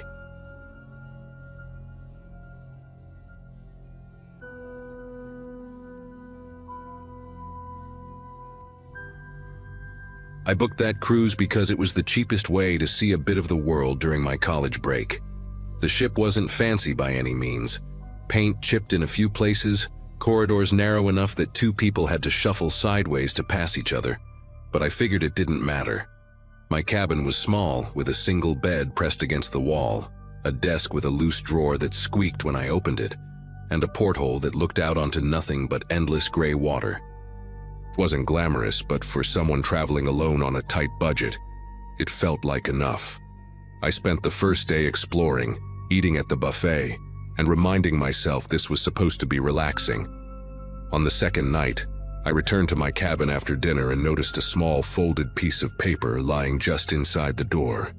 At first, I thought maybe housekeeping had left a note about towels or something trivial. But when I unfolded it, the words were handwritten in shaky block letters. "Don't trust the crew." That was it.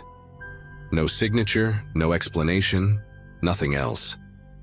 I remember staring at it for several minutes, trying to decide whether this was some stupid prank, or if it was even meant for me. The handwriting looked rushed, like whoever wrote it was in a hurry. I didn't mention it to anyone at first. I slipped the note into my backpack and tried to brush it off, but the thought of it followed me around the ship. Every time a crew member smiled and asked how my day was, I wondered if they knew something I didn't. I tried to act normal, but I found myself scanning faces, watching body language, noticing details I would never usually notice. A man polishing glasses at the bar who never once looked up, a steward in the hallway who seemed to hover outside certain cabins for longer than necessary. It felt like I'd been pulled into some secret I wasn't supposed to know. By the next morning, another note appeared under my door. This one said, "They'll deny everything. Stay quiet." That rattled me more than I want to admit. I finally worked up the nerve to take both notes to the purser's desk, thinking someone would take it seriously. Instead, the woman behind the counter gave me a polite laugh, said passengers sometimes imagined things at sea, and told me not to worry. She slid the notes back toward me as if she didn't even want to hold them. Walking away, I felt embarrassed, like I'd been dismissed as paranoid, but a part of me couldn't shake the warning. After that encounter, I tried convincing myself it was just someone's idea of a joke, but things started to feel different around the ship. During breakfast, I noticed a guy I'd chatted with the day before, a student from another state traveling solo too, wasn't at his usual spot. I figured he overslept, but then at lunch he wasn't there either. By dinner, his chair remained empty, and no one mentioned him. No announcement, no casual. He disembarked early. He was just gone. The next day, it happened again with a woman I'd seen frequently reading by the pool.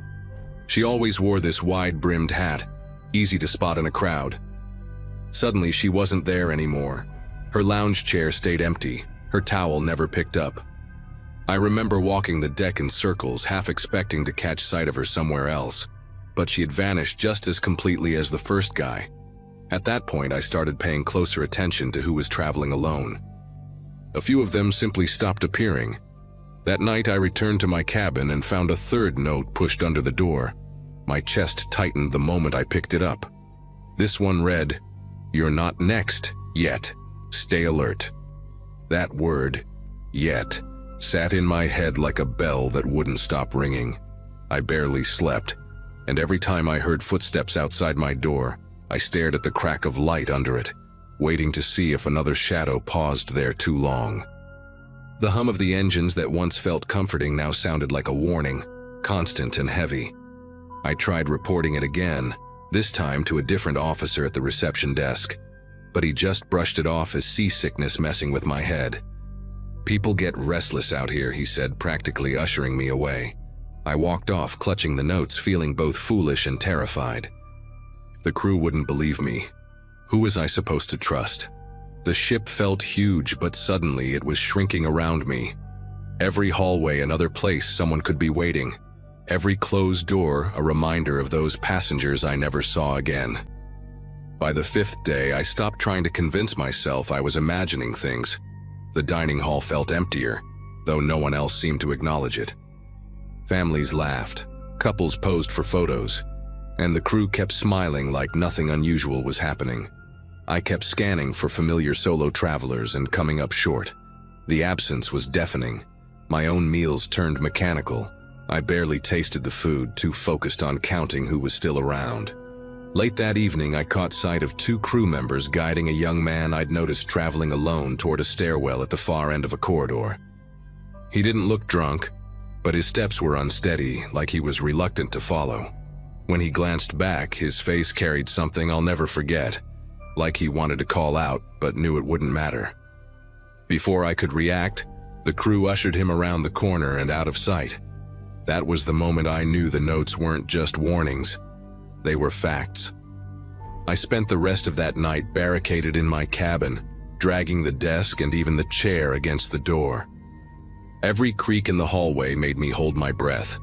No new note appeared, but that almost made it worse. The silence pressed down harder than the scribbled threats ever had. I didn't sleep until the sun filtered faintly through the porthole, turning the ocean pale blue. The ship docked 2 days later, and I walked off with nothing but my backpack, barely stopping to breathe until I was on solid ground again. To this day, I don't know what happened to those missing passengers. No official report, no news stories, nothing I could find afterward.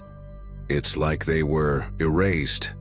I still have the 3 notes tucked inside a notebook at home, the handwriting uneven and smudged where my fingers clutched them too tightly. Sometimes I wonder why whoever wrote them chose to warn me at all. Maybe I was just lucky. Or maybe I was one step away from being the next name nobody ever mentioned again.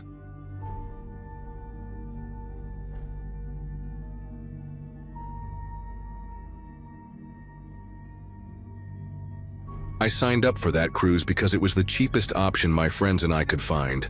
And honestly, it felt like the kind of spontaneous trip college kids are supposed to take. We weren't chasing luxury, just a chance to be out on the water, sharing a cramped cabin, splitting costs and pretending we were adults on vacation. I remember the ship looking older than I expected when we boarded. the paint dull, the metal railings already showing patches of rust, but we laughed it off. At that point, the only thing on my mind was how surreal it felt to be out at sea with my friends, away from assignments and campus noise. The first 2 days were uneventful, just sun, crowded buffets, and awkward conversations with strangers at shared tables.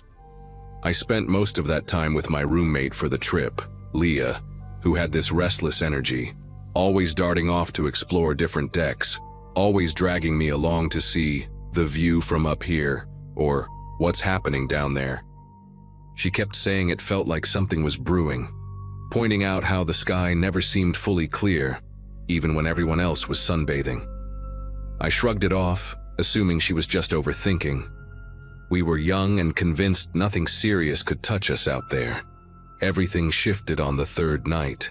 Dinner had just ended when an announcement crackled over the speakers, cutting through the usual chatter.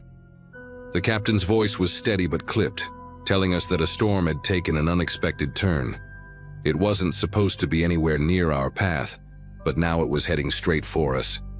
People laughed nervously at first, but when the crew started handing out instructions with tight expressions, the tension spread fast.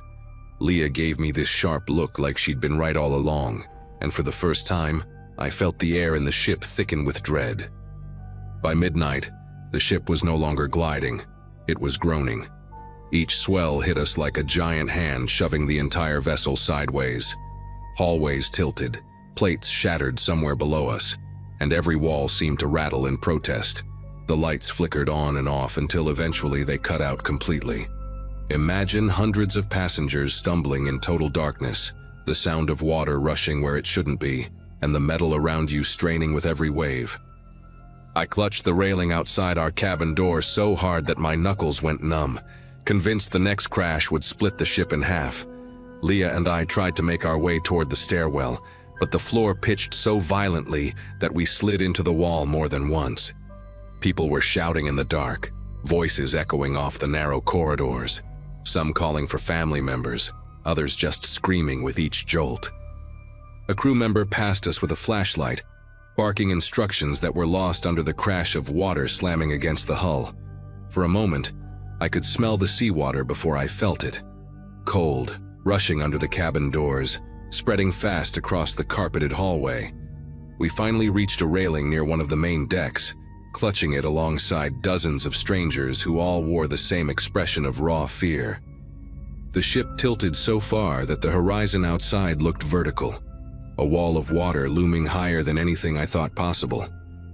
Every impact made the metal under our feet shriek, like the vessel itself was crying out. I remember gripping Leah's arm so tight that she yelped, but neither of us dared let go. It felt like the only thing keeping us tethered to reality was that railing. The blackout stretched on, broken only by the weak glow of emergency lights that flickered sporadically, never enough to see clearly. Somewhere deeper inside, alarms wailed in uneven bursts, then cut out abruptly. I kept thinking about how no one had prepared us for this. Cruises had safety drills, sure, but nothing about standing in darkness while waves tossed the ship like a toy. Each second felt like it might be the last before something gave way, before we were all swallowed whole. Hours blurred together in that chaos. Time didn't move normally. It stretched and warped with every groan of the ship's frame.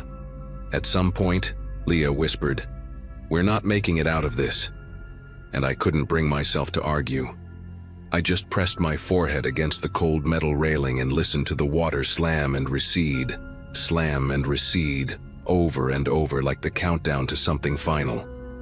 I thought about my parents, about the ridiculous decision to save money on this trip, about how no one on land even knew what we were going through in that exact moment. When the storm finally eased, it wasn't a gradual calm. It was like the sea suddenly exhaled. The violent shudders became dull tremors. The crashing turned into uneasy lapping, and for the first time in hours, silence spread across the decks. Emergency lights flicked back on, revealing pale faces and soaked clothes.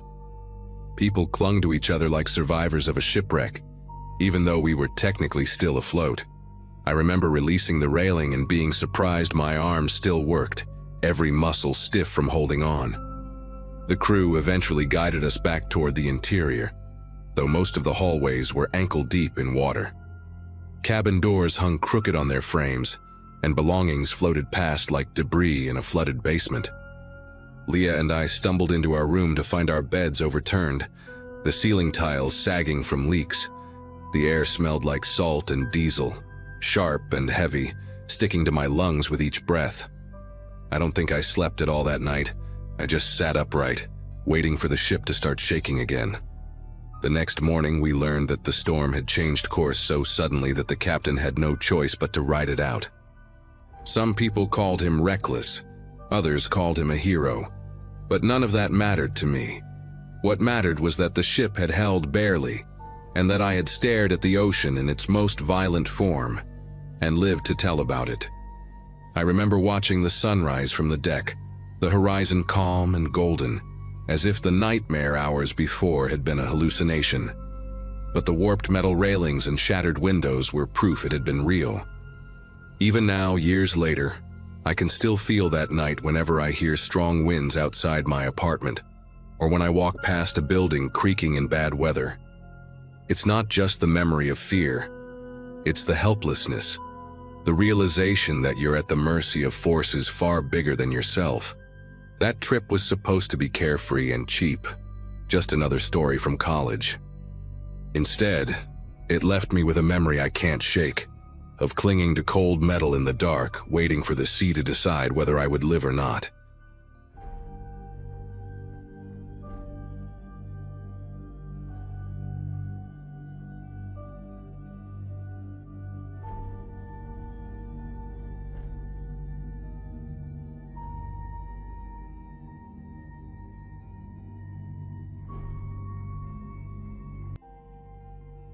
Hello everyone. Before we start, make sure to like and subscribe to the channel, and leave a comment with where you're from and what time you're watching. That way, YouTube will keep showing you stories just like this one. Now, let's begin. The Kennecott copper mine in Alaska was hiring safety inspectors at double the usual rate, and nobody in town would tell me why. I'd just turned 26 that October of 2008, barely scraping by after mining school left me buried in debt, and my engineering degree wasn't worth much with the economy in free fall. The recruiter, Vernon, had this glass eye that wandered while his good one stayed locked on you, and he kept mentioning how remote the location was, repeating it like a warning dressed up as small talk. He pushed a contract across the desk with his fingertips, never quite touching the paper for more than a second, and told me I'd need to stay minimum 6 months. No exceptions, no matter what I heard or saw. The pay was enough to clear my loans and then some, enough to finally move out of my parents' basement, where I'd been camping out since graduation. Vernon's good eye twitched when I signed, and he muttered something about hoping I was different from the others. The mining town clung to the mountainside like something that didn't want to be there. All rust-stained buildings and crooked walkways that creaked under your weight. My first morning, I watched the work crews heading into the tunnels and noticed how they moved in tight formations, shoulders almost touching, nobody walking more than an arm's length from the next man. Craig, my assigned roommate, was this thick-armed drill operator who obsessively organized baseball cards by year and player stats, creating these elaborate spreadsheets that covered our kitchen table. He chewed tobacco constantly, spitting into old soup cans he lined up on the windowsill.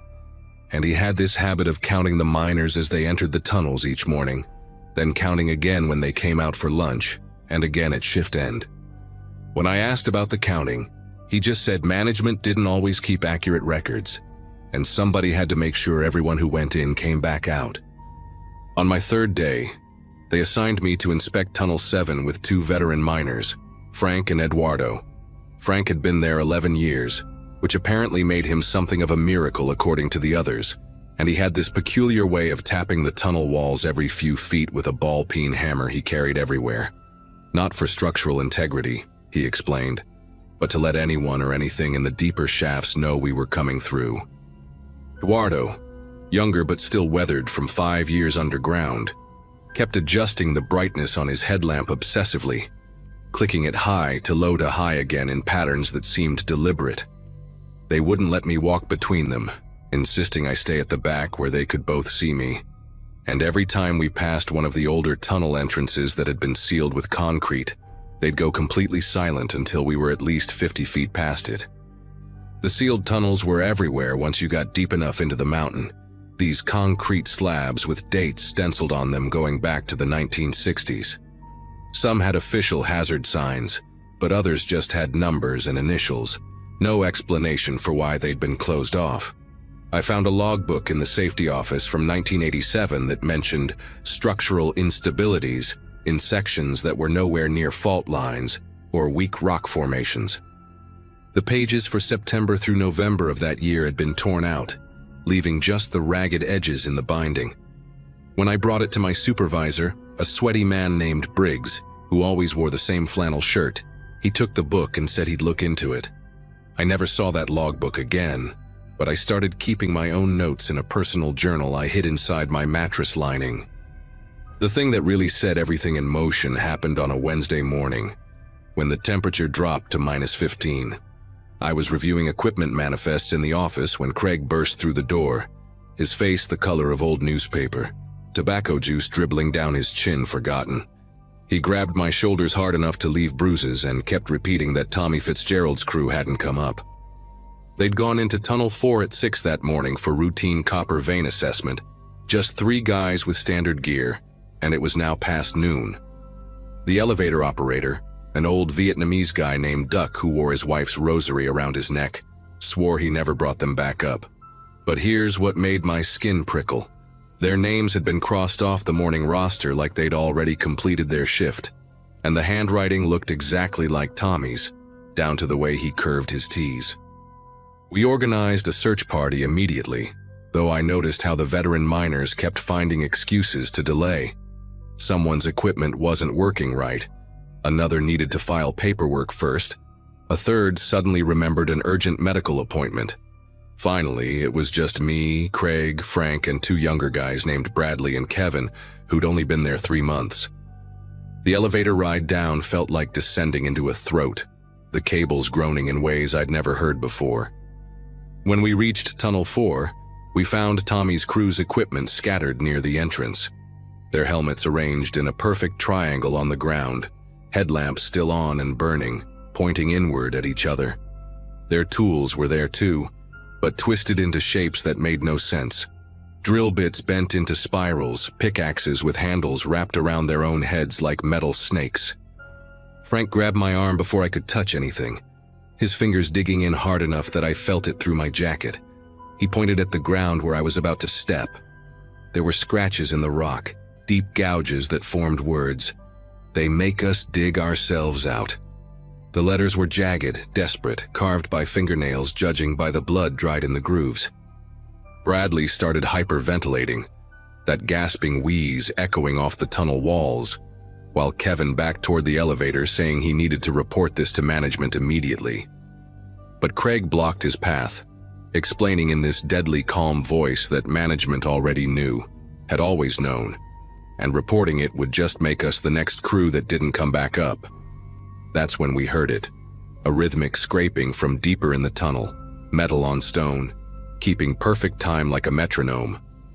The sound pulled at something primitive in my brain, every instinct screaming to run, but Frank was already moving toward it with that hammer of his raised. We followed because the alternative was splitting up, and even the 3-month rookies knew that was a death sentence in these tunnels. About 200 feet in, the main shaft opened into a cavity that wasn't on any map I'd studied. The walls were too smooth, too perfectly circular, like something had bored through the rock with incredible heat. And there, in the center, we found Tommy Fitzgerald. He was alone, standing with his back to us, making that scraping sound with what was left of a shovel.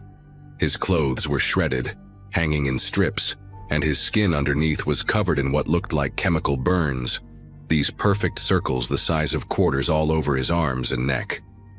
When Frank called his name, Tommy turned around and his eyes were gone.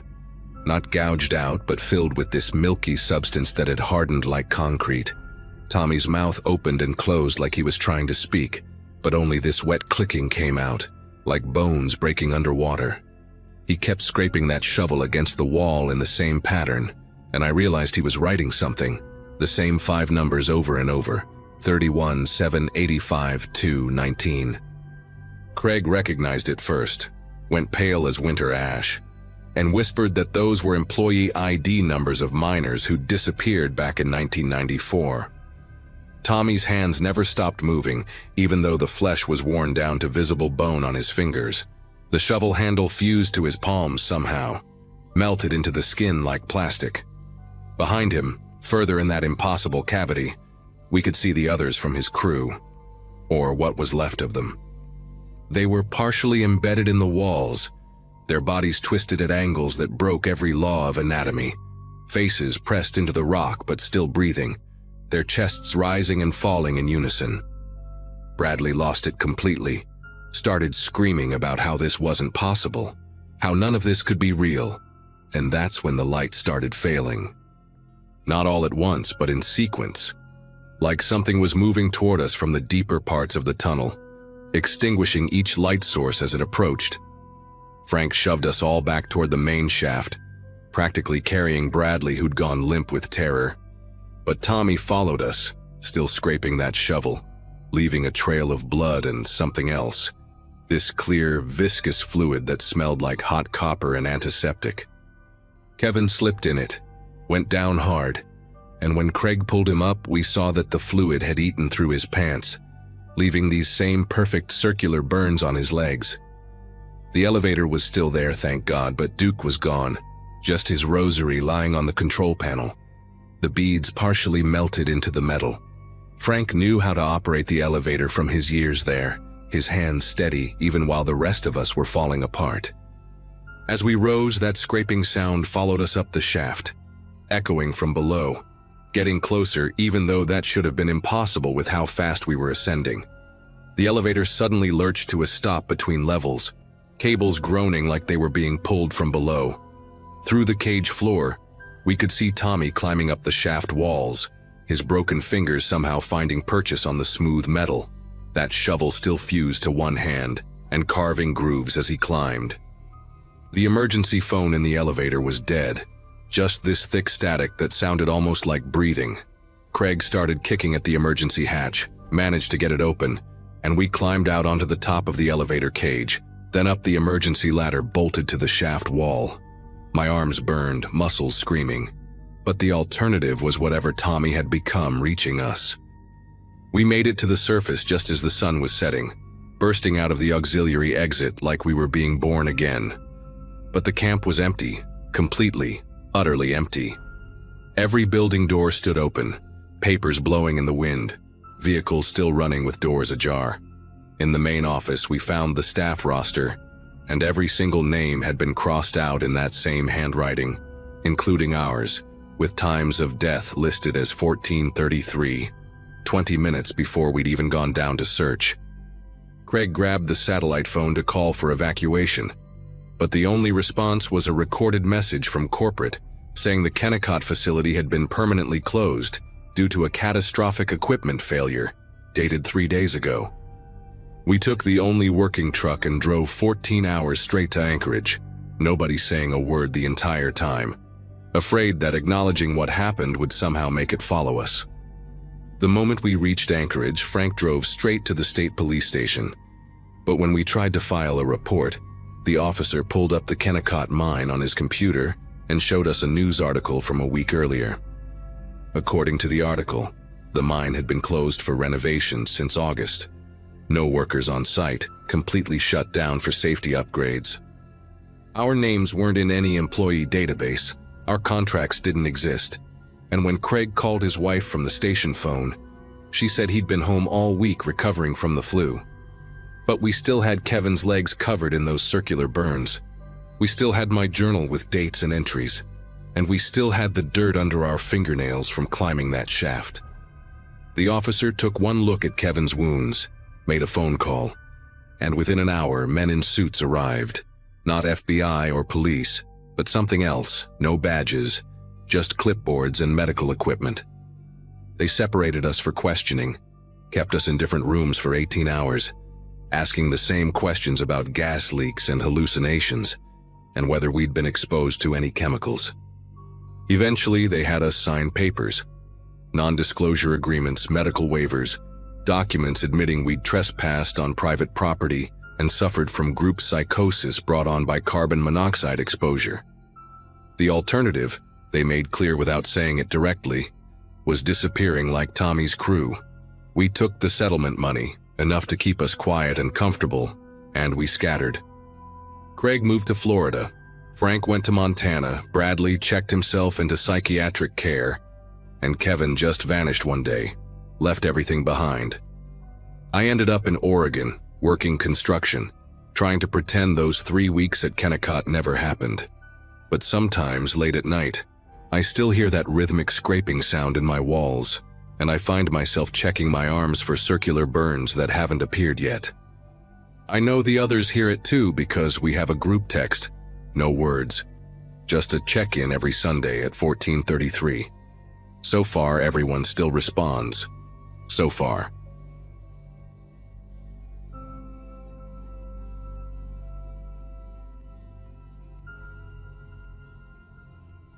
The storage room in our forensic lab basement has always given everyone the creeps. But last Saturday, I finally understood why. I'm 28, been working as a forensic anthropology grad student here in Juneau for about 6 months now, cataloging unidentified remains for the state medical examiner's office. Most days it's just measuring bones, entering data into spreadsheets, comparing dental records to missing persons reports that go back decades. The pay covers my rent in this cramped apartment complex downtown, gives me material for my dissertation, and usually doesn't involve anything more disturbing than skeletal fragments and faded paperwork. But that morning, I'd volunteered to organize the pre-1950 case files that had been shoved into corners and forgotten since a flood damaged half our archives in the 70s. Nobody wanted to deal with the water-stained pages and illegible handwriting, so the boxes just sat there, growing mold and collecting dust. Armed with latex gloves, a surgical mask, and enough coffee to fuel a small aircraft, I descended into that narrow, mildew-scented room where the overhead fluorescents buzz and flicker like dying insects.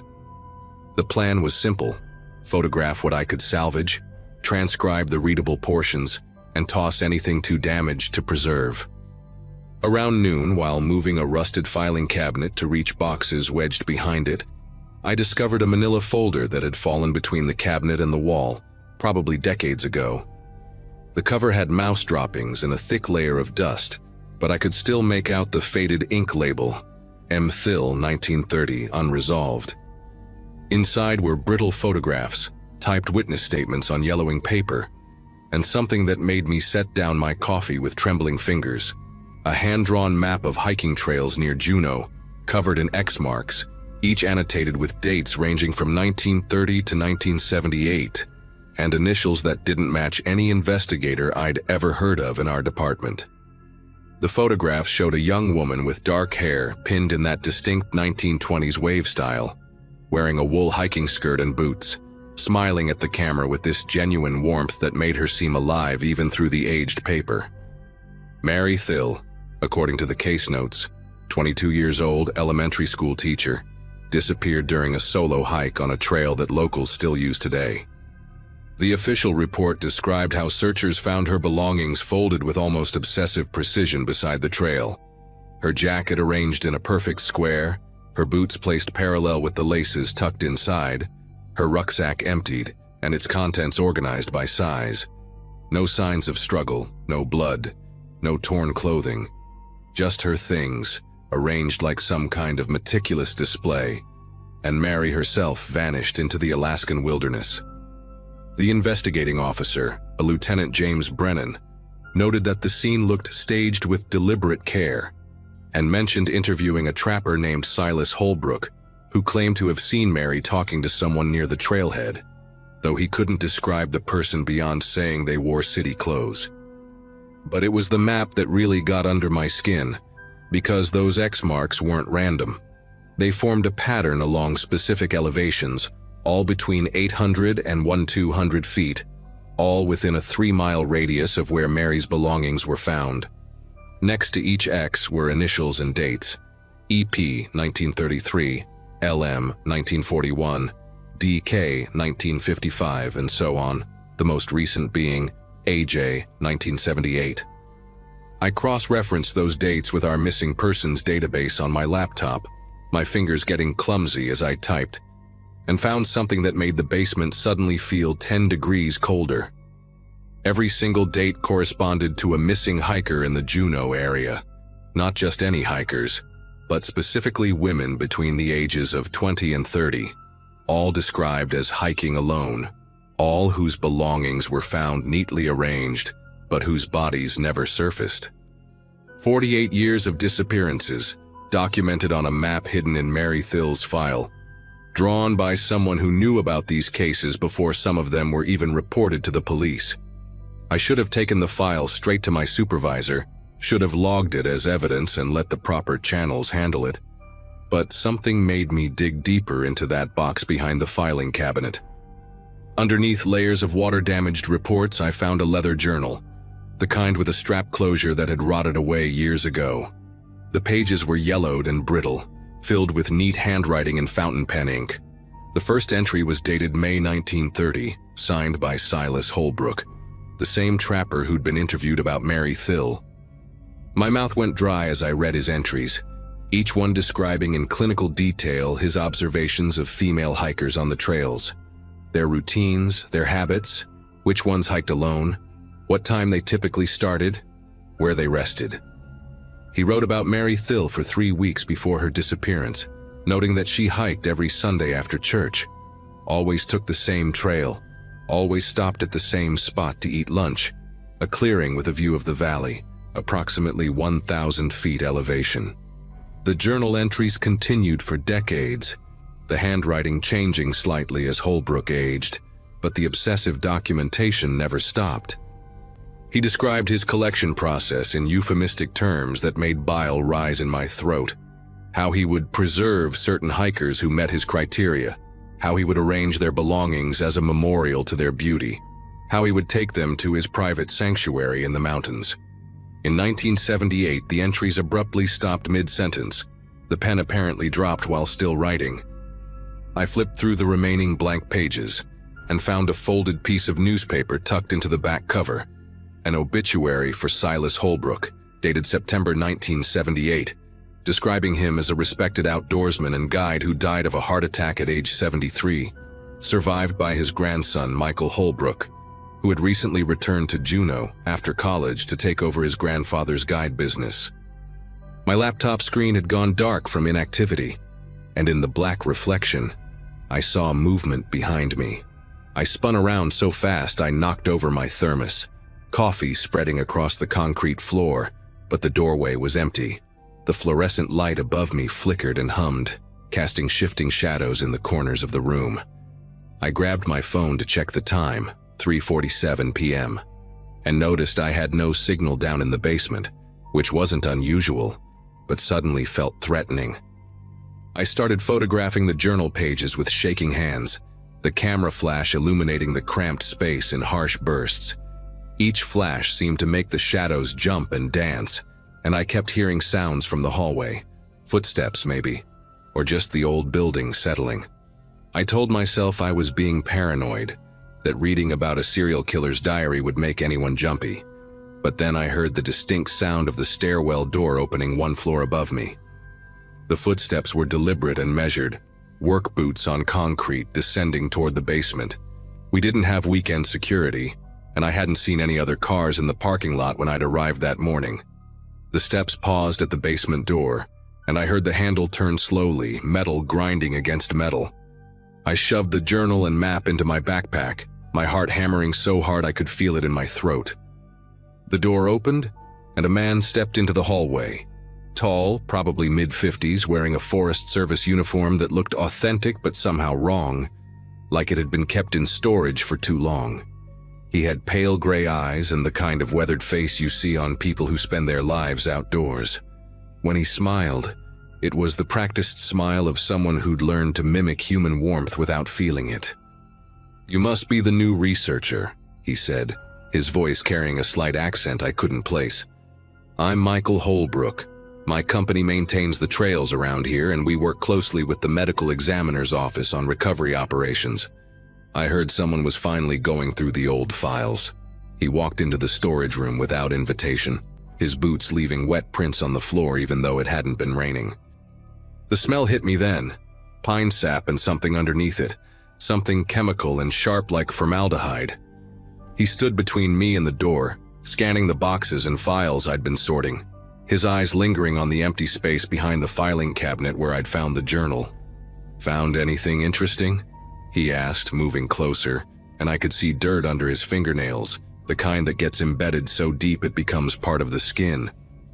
I managed to stammer something about water damage and illegible records, my backpack feeling impossibly heavy on my shoulder. He reached past me to pick up one of the photographs from Mary Thill's file that I'd left on the table, holding it with a reverence that made my stomach turn. "My grandfather knew her," he said quietly. "Told me stories about all the hikers from back then. Said the mountain takes who it wants, and we shouldn't question its choices."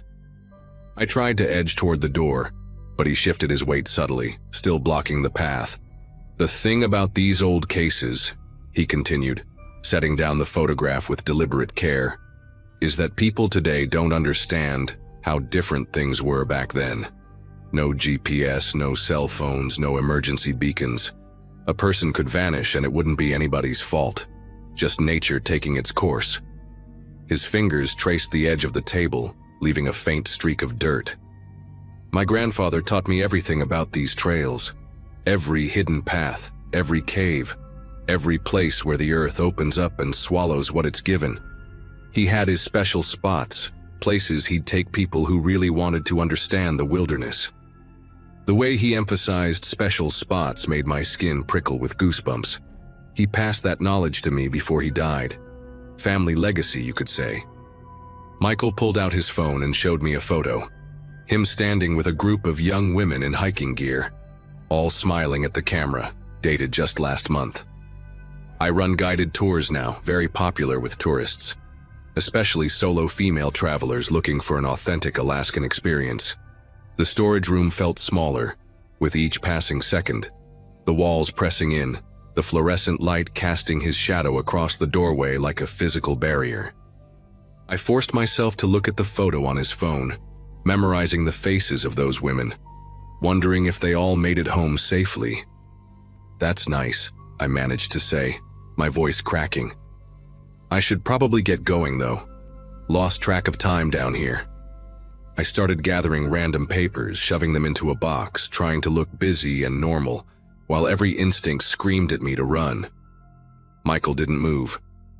"You know what's funny?" he said, pulling out a worn leather wallet from his pocket. "My grandfather kept detailed records too. Guest logs, trail reports, that sort of thing. Very thorough man." He opened the wallet and pulled out a small folded piece of paper, yellowed with age. He even kept a list of researchers who showed too much interest in certain cases. Updated it right until the day he died. He unfolded the paper slowly, and I caught a glimpse of names written in that same fountain pen ink I'd seen in the journal. Before he could say anything else, we heard voices from upstairs, multiple people laughing and talking loudly. The weekend cleaning crew, I realized with overwhelming relief, their cartwheels squeaking as they rolled down the hallway above us. Michael's expression shifted, the mask of friendliness cracking for just a moment to reveal something cold and calculating underneath. He folded the paper and put it back in his wallet, then stepped aside from the doorway. "Looks like you have company," he said, his tone light but his eyes never leaving mine. "I should let you get back to work, but hey, if you ever want to see those trails Mary Thill hiked, I'd be happy to show you. I know exactly where they found her things. My grandfather showed me the spot when I was 12, said it was important to remember." He reached into his pocket and placed a business card on the table, his muddy fingers leaving a smear across the white cardstock. "Think about it. Some places in Alaska, You really need a guide who knows the family history." He walked out then, his footsteps echoing up the stairs, and I stood there clutching my backpack, the journal and map pressed against my ribs through the fabric. I waited until I heard the cleaning crew directly outside the basement door before I bolted up the stairs, nodding at them as casually as I could manage while my legs shook beneath me. In the parking lot, Michael's truck was gone, but fresh tire tracks in the mud showed he'd circled the building twice before leaving. I drove straight to the Juneau Police Department, my hands trembling on the steering wheel, checking my mirrors constantly for any sign of that truck. The detective on duty, a woman named Grace Navarro, listened to my story with increasing concern, especially when I showed her the photos I'd taken of the journal. Within an hour, they had a team at the storage facility collecting everything from that basement room. Grace told me they'd been investigating a series of missing hikers from the past 5 years. All women, all solo travelers who'd taken guided tours before disappearing on subsequent solo hikes. The guide company's name on the permits? Holbrook Wilderness Adventures. They'd never had enough evidence to get a warrant, but the journal changed everything. They arrested Michael Holbrook 3 days later at his cabin 40 miles outside Juneau, a place accessible only by helicopter or a hidden trail his grandfather had carved through the mountains in the 1940s. The search team found personal items from 17 women in an underground storage space beneath the cabin. Jewelry, driver's licenses, hiking boots, all meticulously cataloged with dates and initials matching missing persons reports going back to 1979, the year after Silas died. They also found human remains preserved in industrial freezers, though I was told those details would be kept from the public during the trial. Michael had continued his grandfather's work for 46 years, selecting victims from his tours, studying their habits, then intercepting them on solo hikes months later when no one would connect him to their disappearances. The prosecutors said the journal was the key evidence that broke the case. Without it, they might never have understood the full scope of what the Holbrooks had done. As for Mary Thill and the others from Silas's era, search teams are still combing those mountain trails, using ground-penetrating radar around the elevations marked on that map. They found 4 burial sites so far, and they keep searching. I finished my work in Juneau and moved back to Washington last month, but I still wake up sometimes thinking about Michael's gray eyes and that practiced smile, wondering how many people saw it and trusted him right before they vanished into his grandfather's special places.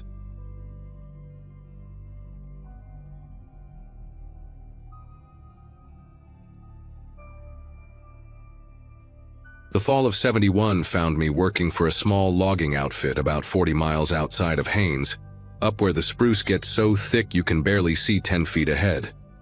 I was 32 then, had been running chainsaws since I was 16, and thought I'd seen everything those woods had to offer. My crew consisted of just 4 guys.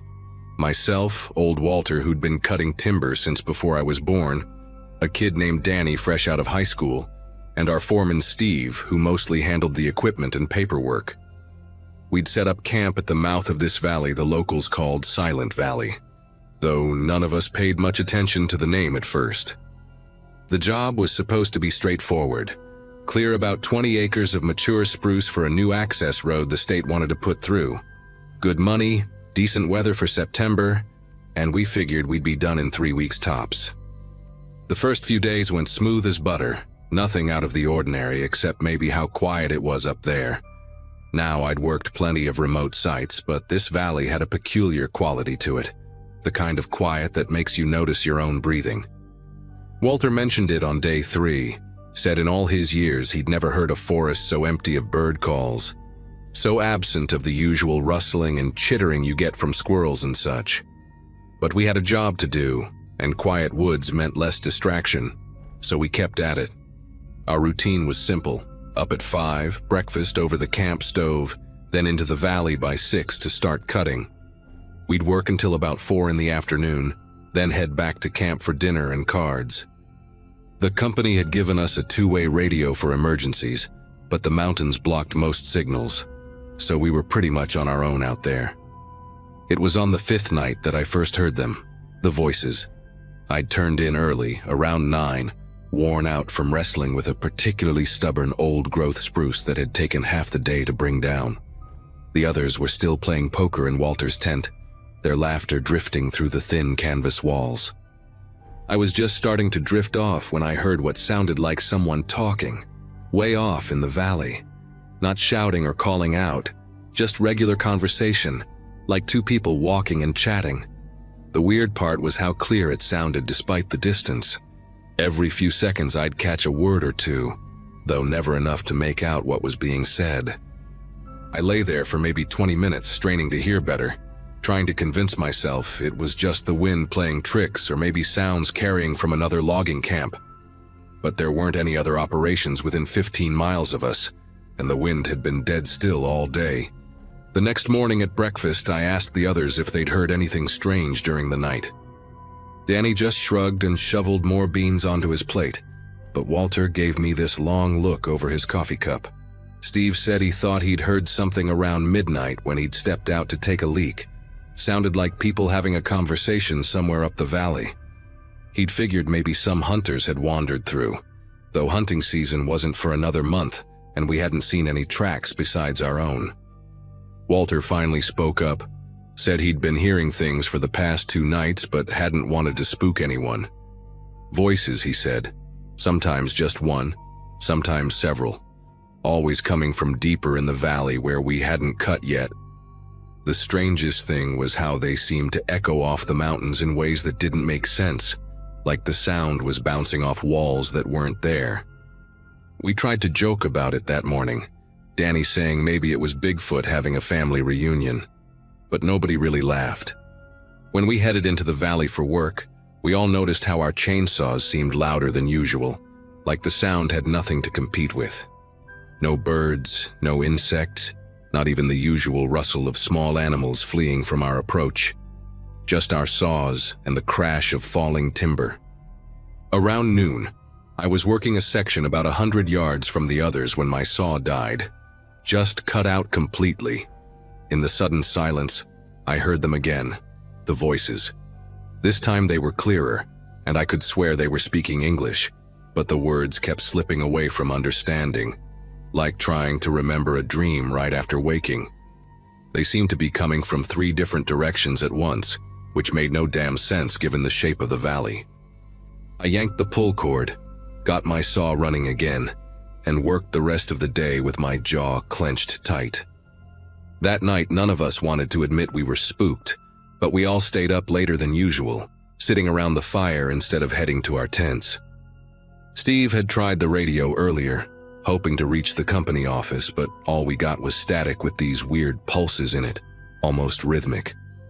Walter told us he'd worked this area back in '58 with a different crew, and they'd abandoned a job about 10 miles north after 2 weeks. Wouldn't say why exactly, just that the forest up here could play tricks on you, make you hear things that weren't there, or maybe were there but shouldn't be. He said one of the guys from that crew, a Tlingit fellow named Joseph, had told him the old-timers avoided these valleys, said the mountains held sounds from long ago, conversations from people who'd passed through decades or even centuries back. I wanted to call bullshit on that, but sitting there with the firelight barely pushing back the dark and those voices still echoing in my memory, I kept my mouth shut. The 7th night changed everything. I woke up around 2 in the morning to the sound of my own name being called. Not shouted, not whispered, just spoken plain as day, like someone standing right outside my tent was trying to get my attention. Tom, it said, then again, Tom. The voice was familiar but wrong somehow, like hearing a recording of yourself played at the wrong speed. I grabbed my flashlight and unzipped the tent flap, ready to give whoever was messing with me a piece of my mind. But there was nobody there. The beam of my flashlight cut through empty air, showing nothing but the other tents and the dark line of trees beyond our camp. Then I heard it from the opposite direction. My name again. Same voice, same calm tone. I spun around, and that's when I saw Walter standing outside his tent, flashlight in hand, looking just as confused as I felt. "You hear that?" he asked, and before I could answer, we both heard Danny's voice, clear as anything, coming from the valley. Except Danny was in his tent. We could see the shape of him through the canvas sitting up in his sleeping bag. Steve came stumbling out of his tent, asking what the hell was going on. And that's when things got truly weird. We heard Steve's voice too, coming from the tree line, asking the same question he'd just asked, but with this hollow quality to it, like an echo that came before the original sound. We stood there in our underwear and boots, 4 grown men scared stupid, listening to our own voices having conversations we weren't having, coming from places we weren't standing. The worst part was when we heard Walter's voice from deep in the valley say something none of us had said yet. We should leave. Pack up right now and leave. The real Walter just stood there, mouth hanging open, because those were the exact words he'd been about to say. I could see it in his face. We did pack up some of our gear that night, threw it in the truck ready to bolt at first light. But Danny, trying to be brave or maybe just stupid, convinced us to stay, said we'd never live it down if we ran from some weird echo phenomenon, probably caused by temperature inversions or some scientific thing we didn't understand. The next morning, day 8, Walter was gone. His tent was still zipped from the inside, sleeping bag laid out neat like he'd just stepped out for a minute, but his boots were missing, and so was he. We found his tracks heading into the valley, steady and purposeful, not like someone stumbling around in the dark. We followed them for about a quarter mile before they just stopped, not disappeared gradually or got confused with other tracks. They just ended mid-stride, in a patch of soft earth between 2 massive spruces. Steve tried the radio again, managed to get a crackling connection to report Walter missing, but the static was so bad he wasn't sure if anyone heard him. We spent the whole morning searching, calling Walter's name until our throats were raw, but the only answer we got was our own voices bouncing back from directions that made no geometric sense. Around noon, Danny found Walter's chainsaw about 300 yards from where the tracks ended, sitting upright against a tree like someone had carefully placed it there. The chain was clean, the gas tank full, no sign it had been used that day. We were packing up to leave, screw the job, screw the money, when we heard Walter's chainsaw start up somewhere deeper in the valley. That distinctive Husqvarna growl was unmistakable. Walter had modified the muffler himself to give it a particular sound. We stood there paralyzed, because we could see Walter's saw sitting right there in the back of Steve's truck where we'd just put it. But the sound kept going, steady and workmanlike, occasionally revving high like it was biting through wood. Steve grabbed his rifle from the truck and we headed toward the sound, though every instinct I had was screaming at me to run the opposite direction. The sound led us to a grove we hadn't cut yet, and when we got there, we found fresh-cut stumps, sawdust still settling in the air, the smell of pine pitch and bar oil heavy in the air. The cuts were clean, professional, exactly the way Walter would have done them. But there was no one there, and the sound of the chainsaw had stopped the moment we'd entered the grove. That's when Danny noticed that the trees had been cut from the inside out. The stumps were in the center of the grove, but there were no drag marks, no path cleared to get in there. It was like someone had started cutting from the middle of an untouched stand of timber. That was enough for us. We ran back to camp, threw everything in the trucks without even folding the tents properly. Just bundled everything up like our lives depended on getting out of there fast. As we were loading the last of the gear, I heard it one more time. Walter's voice, clear and close like he was standing right behind me. "The valley keeps what it wants," he said, and when I spun around, there was nobody there, just Danny and Steve already in their trucks, engines running, ready to leave. I didn't tell them what I'd heard. We drove out of there doing 40 on a logging road meant for maybe 15 miles per hour, tools bouncing in the truck beds, not caring if we wrecked the suspension. About 5 miles down, we passed a Forest Service truck heading up toward the valley. The ranger flagged us down, asked if we were the crew that had called in about a missing worker.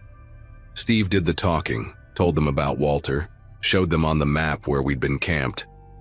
The ranger, an older guy with deep lines around his eyes, just nodded like he'd heard this story before.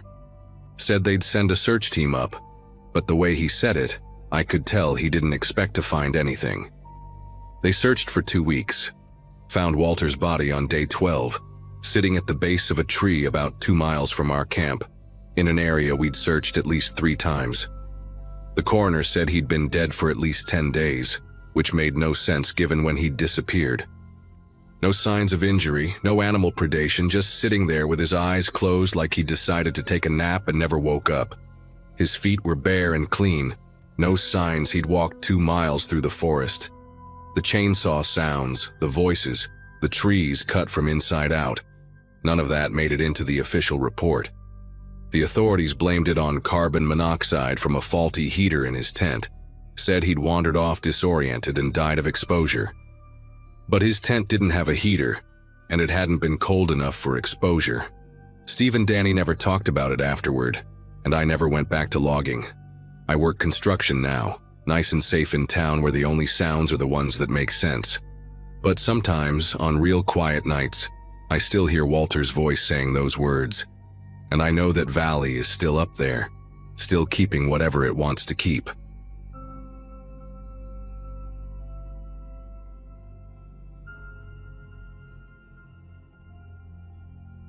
Last August, I was staying at my uncle's fishing lodge about 60 miles northwest of Fairbanks, Alaska.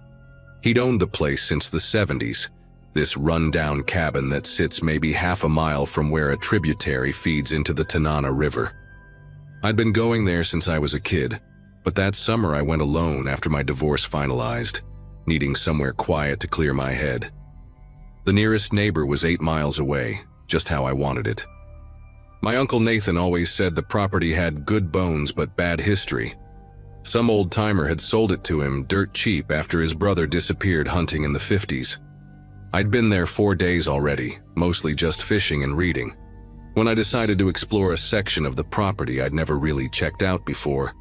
This marshy area where the ground stays soft even in dry weather. The morning started normal enough. Coffee at sunrise, eggs and toast. The usual routine when you're living rough. Around 9, I grabbed my hiking pack and headed toward the marsh, thinking maybe I'd find some good spots for duck hunting come fall. The terrain out there is tricky. All these little pools of standing water hidden under moss and grass that looks solid until you step on it. About 40 minutes in, my boot caught on something metal sticking up from the boggy ground. First I figured it was just old farming equipment. You find that stuff all over Alaska from abandoned homesteads. But when I bent down to free my boot, I saw it was aluminum, not rusted iron like you'd expect from farm tools. The piece was maybe 2 feet long, twisted and partially buried, with what looked like rivet holes along one edge. The metal had this odd greenish patina, not quite corrosion but something that happens to aircraft aluminum when it's been in acidic soil for decades. I started digging around the piece with my hands, pulling away decades of moss and black mud that smelled like rotting vegetation and motor oil. The metal went deeper than I expected, connected to a larger section that was bent at an unnatural angle, like something had hit with tremendous force. There were numbers stamped into one section, AF, and then some digits I couldn't make out, all corroded, but definitely military designation style. I'd seen enough military surplus to recognize that. My grandfather had been Air Force, stationed at Eielson back in the early 50s, and he'd shown me old equipment with similar markings. The weird part was finding it here, in the middle of nowhere, on land that had been private property since before World War II according to the county records my uncle had shown me once. I kept excavating, using a fallen branch as a makeshift shovel, and about 3 feet down I hit something that made me stop breathing for a second. It was leather, preserved by the acidic bog water, still holding its shape after all these years. A boot, military issue by the look of it, the kind with the metal grommets and thick soles they used in the 40s and 50s. The leather had turned almost black, but you could still see the stitching pattern. Inside the boot, pushed deep into the toe area, was something wrapped in what might have been oilcloth once but had mostly deteriorated into a waxy gray material. My fingers were numb from the cold mud, but I managed to peel away the wrapping. Inside was a small field journal, the pages fused together by moisture and time. and a tarnished silver wristwatch that had stopped at 217. The smart thing would have been to call the authorities right then, but something made me keep digging. Maybe it was the way that boot had been deliberately placed, not scattered like crashed debris but positioned carefully, like someone had hidden those items on purpose. Another hour of digging revealed more aluminum fragments, all with that same green patina, and then I found something that made my chest tighten. A leather wallet, the kind with the chain attached, preserved like the boot, but split at the seams. Inside were plasticized cards, military identification mostly destroyed by time, but I could make out part of a name. Sergeant J. Something that started with M. The birth year was partially visible, 192. There was a photograph too, protected by plastic, showing a young woman holding a baby standing in front of a white clapboard house with a peaked roof. On the back, in faded blue ink, someone had written, Betty and... but the rest was gone. I sat back on my heels, mud up to my elbows, staring at these remnants of someone's life scattered in this bog. The sun had moved past noon, and the shadows were getting longer between the scraggly black spruce trees that bordered the marsh. That's when I noticed something else about the debris pattern. The metal pieces weren't random. They formed a rough line heading northeast, like something had come apart in the air and scattered along a trajectory. Following that line with my eyes, I could see slight depressions in the moss, decades old but still visible if you knew what to look for. I started walking that direction, finding more pieces every 20 or 30 feet. A twisted bracket here, a section of cable there, all that same weathered aluminum with military-grade fittings. About 200 yards from where I'd found the boot, the ground dipped into a natural hollow filled with standing water the color of weak tea. The water in that hollow was maybe knee-deep, and through it I could see the outline of something massive just below the surface. My heart was hammering as I waded in, the cold water flooding my boots instantly. It was part of a fuselage, about 15 feet of it, broken open like an eggshell, but still recognizable as aircraft structure. The metal skin had those distinctive riveted panels you see on old military transports. Inside, everything organic was long gone, but the aluminum frame members and seat brackets were still there, twisted and compressed from impact. On one intact section of the interior wall, I could make out stenciled letters, "No Step," and below that, partially obscured, USAF, followed by numbers I couldn't read. The cargo area had these heavy-duty tie-down points welded to the floor, way more robust than what you'd need for regular supplies or personnel transport. Whatever this plane had been carrying, it had been heavy and needed serious securing. What really got to me, though, was finding the jacket. It was wool, dark blue, caught on a jagged piece of metal near what would have been the rear of the fuselage section. Air Force issue from that era, with the sergeant stripes still visible on the sleeve. The name tape was there too, faded but readable. Morrison. In the chest pocket, wrapped in a rubber pouch that had somehow stayed watertight, was a folded set of orders. The paper was yellowed and fragile, but I could read the date clearly, January 15th, 1950. The text was mostly standard military language about transport duties, but one line jumped out at me. Classified cargo pursuant to operation, and then a black redaction bar that someone had applied with ink, not printed that way. Below that, coordinates that matched almost exactly where I was standing, except these weren't supposed to be a destination. They were marked as Checkpoint Alpha, with a final destination of Elmendorf Air Force Base. I was so focused on reading those orders that I didn't hear the helicopter until it was almost on top of me. The sound came fast, that distinctive thump-thump-thump echoing off the hills, and when I looked up, a white and blue civilian bell was circling low, maybe 300 feet up. No markings I could see except for a registration number. It made two tight circles, and I could see someone in the passenger seat with what looked like a camera or binoculars pointed right at me. Then just as suddenly as it appeared, it banked hard and headed southeast toward Fairbanks. The whole thing lasted maybe 90 seconds, but every hair on my neck was standing up.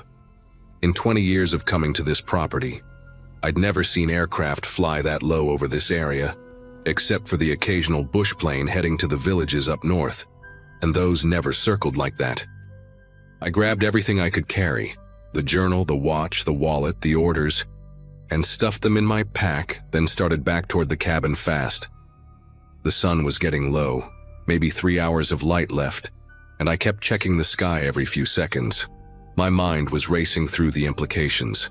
This crash site had been here for over 70 years, undiscovered on private land, and within hours of me finding it, someone was already surveying the area. By the time I made it back to the cabin, my shirt was soaked through with sweat despite the cool evening air. I locked the door, something I never did out there, and spread the items on the kitchen table. That's when I noticed something I'd missed before. The field journal's pages were fused, but the edges had writing and one partial sentence was visible. Cargo is reactive to, and then nothing. The next visible fragment said, men showing symptoms of, and the rest was destroyed by water damage. Around 8 that evening, I heard vehicles coming up the access road, multiple engines, heavy ones. Through the window, I saw 3 black SUVs pull up. No government plates, but that unmistakable federal look. 6 people got out, all in outdoor gear like they were just hikers or hunters. But the way they moved was too coordinated, too purposeful. The man who knocked on my door was probably 50. Gray hair and a military cut. Friendly smile that didn't reach his eyes. He introduced himself as Mr. Carlson from the Environmental Protection Agency. Said they'd received reports of possible contamination in the area. Old military waste from Cold War operations. Did I know anything about that? Had I noticed any unusual debris, any metal fragments, anything that seemed out of place? His tone was casual, but 2 of his colleagues were already walking the perimeter of the cabin, and I could see one talking into a radio, eyes scanning the tree line. I played dumb, said I'd just been fishing, hadn't seen anything unusual. Carlson nodded, handed me a business card with just a phone number, no agency logo, no address. He said if I remembered anything or found anything unusual, I should call immediately, that some old military materials could be hazardous even after all these years. Then he asked, almost like an afterthought, if I'd taken any photos that day, maybe for social media, anything that might help them identify contamination areas. When I said no, he smiled again and said they'd be conducting a survey of the area over the next few days. Suggested it might be safer if I headed back to town until they completed their assessment. It wasn't technically an order, but the way he said it, the way those other 5 people stood around my cabin, I knew I didn't have a choice. I packed up that night, and as I drove out, I saw lights through the trees heading toward the marsh. Lots of them, like a whole operation mobilizing. I kept the items, still have them. Drove straight through to Anchorage that night and put them in a safety deposit box before checking into a motel. The next morning, I called my Uncle Nathan to tell him about the EPA inspection at his property. He went quiet for a long time, then said something that made my blood chill. His brother, the one who disappeared hunting in the 50s, he'd been found 3 weeks after going missing, dead from what they called exposure, but Nathan's father never believed it. The body had strange burns on the hands and face, hair falling out, symptoms the local doctor couldn't explain but told the family not to discuss. The death certificate just said exposure and dehydration. Nathan's father had spent years trying to get answers, writing to the Air Force, to congressmen, to anyone who would listen, always asking about what had happened in January 1950, about what fell from the sky that winter. He'd never gotten a single response, just visits from federal agents telling him to stop asking questions for his family's safety. 2 weeks later, I went back to check the site. The whole marsh area had been excavated down to bedrock, maybe 3 acres completely stripped. Fresh gravel had been trucked in, the ground leveled and compacted like they were preparing for construction. New "no trespassing" environmental remediation area signs were posted every 50 feet, official looking with EPA logos and warning symbols. But here's the thing. I looked up the EPA's contamination database when I got home. There's no record of any cleanup operation at those coordinates. No environmental assessment, no hazardous waste site designation. Nothing. I called the number on Carlson's card once using a payphone at a truck stop. It rang twice, then a voice just said, "Yes?" When I asked for Mr. Carlson, the line went dead. The number was disconnected when I tried again an hour later. I still check online sometimes, searching for any mention of that 1950 flight, cross-referencing the names Morrison and Betty with missing aircraft reports. Every few months, a link I've bookmarked goes dead, a database entry disappears, another piece of the puzzle gets scrubbed away. But I kept those items, and sometimes I pull them out and look at that photograph of Betty and her baby, wondering if they ever knew what really happened, if they're still out there somewhere, getting old now, still waiting for answers about why their father never came home.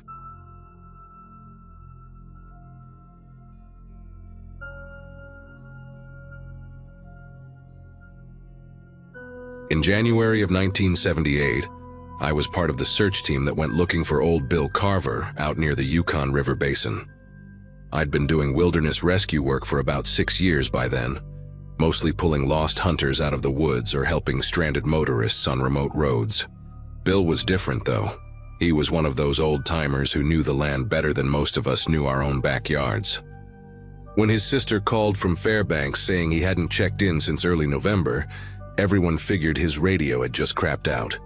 The guy was pushing 63, but tough as boot leather, been trapping that same stretch of wilderness since before I was born. We gave it another few weeks, thinking he'd show up at the trading post in Circle City, like he always did around Christmas. When he didn't, that's when they called us in. The flight out there took 3 hours in a tiny bush plane, fighting crosswinds the whole way. Bill's cabin sat about 40 miles from the nearest anything you could call civilization, tucked into a bend where Birch Creek feeds into a larger tributary. From the air, the place looked wrong immediately. The roof was caved in on one side under the weight of snow, and there were no tracks leading to or from the cabin. No smoke from the chimney either. The pilot, a guy named Roger who'd been flying these routes since the 50s, kept circling lower and lower, both of us scanning for any sign of movement. The strangest thing was the dogs. Bill always kept 3 or 4 sled dogs, but there was no sign of them.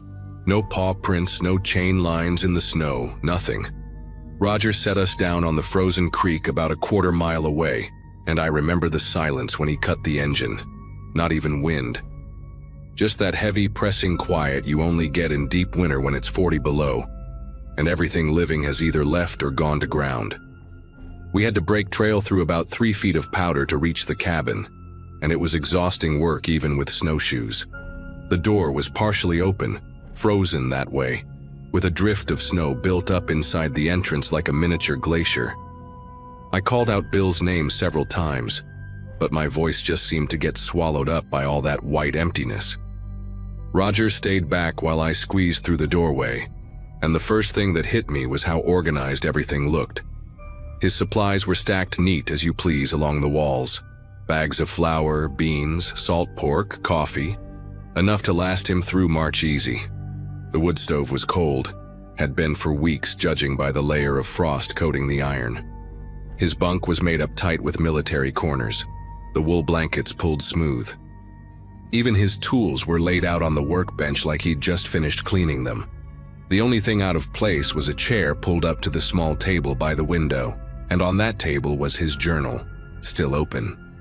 The journal was one of those thick leather-bound books, the kind they used to sell at the trading posts specifically for trappers to keep records in. Bill's handwriting was small and precise, the cursive loops of someone who'd learned penmanship back when they still taught it proper in schools. Most of the entries were what you'd expect: trap yields, weather observations, notes about animal movements. But starting around mid-November, things got strange. He wrote about wolves, lots of them, more than he'd ever seen in 40 years of working that territory. At first it was just observations. 7 wolves passed the cabin heading north at dawn, or fresh tracks by the woodpile, big male, probably 140 pounds. Then the entries started getting longer, more detailed. He described how they'd circle the cabin at night, not howling, just walking round and round in the snow. He'd counted them by their eyes reflecting his lantern light through the window, sometimes 12, sometimes 15. Once he wrote 23, though he added a question mark like he didn't quite believe it himself. By late November, Bill's entries took on a different tone entirely. He wrote about how the wolves had stopped hunting, stopped moving on like they should. They just stayed, always within sight of the cabin during the day, sitting in the tree line like they were waiting for something. He'd tried firing his rifle over their heads to scare them off, but they didn't even flinch. One entry from November 28th stuck with me because of how he'd pressed the pencil so hard into the paper it nearly tore through. They know I'm alone. Somehow they know. He started rationing his ammunition after that, stopped going out to check his trap lines. The last few entries described how he'd hear them on the roof at night, their claws scraping against the tin as they walked back and forth above his bunk.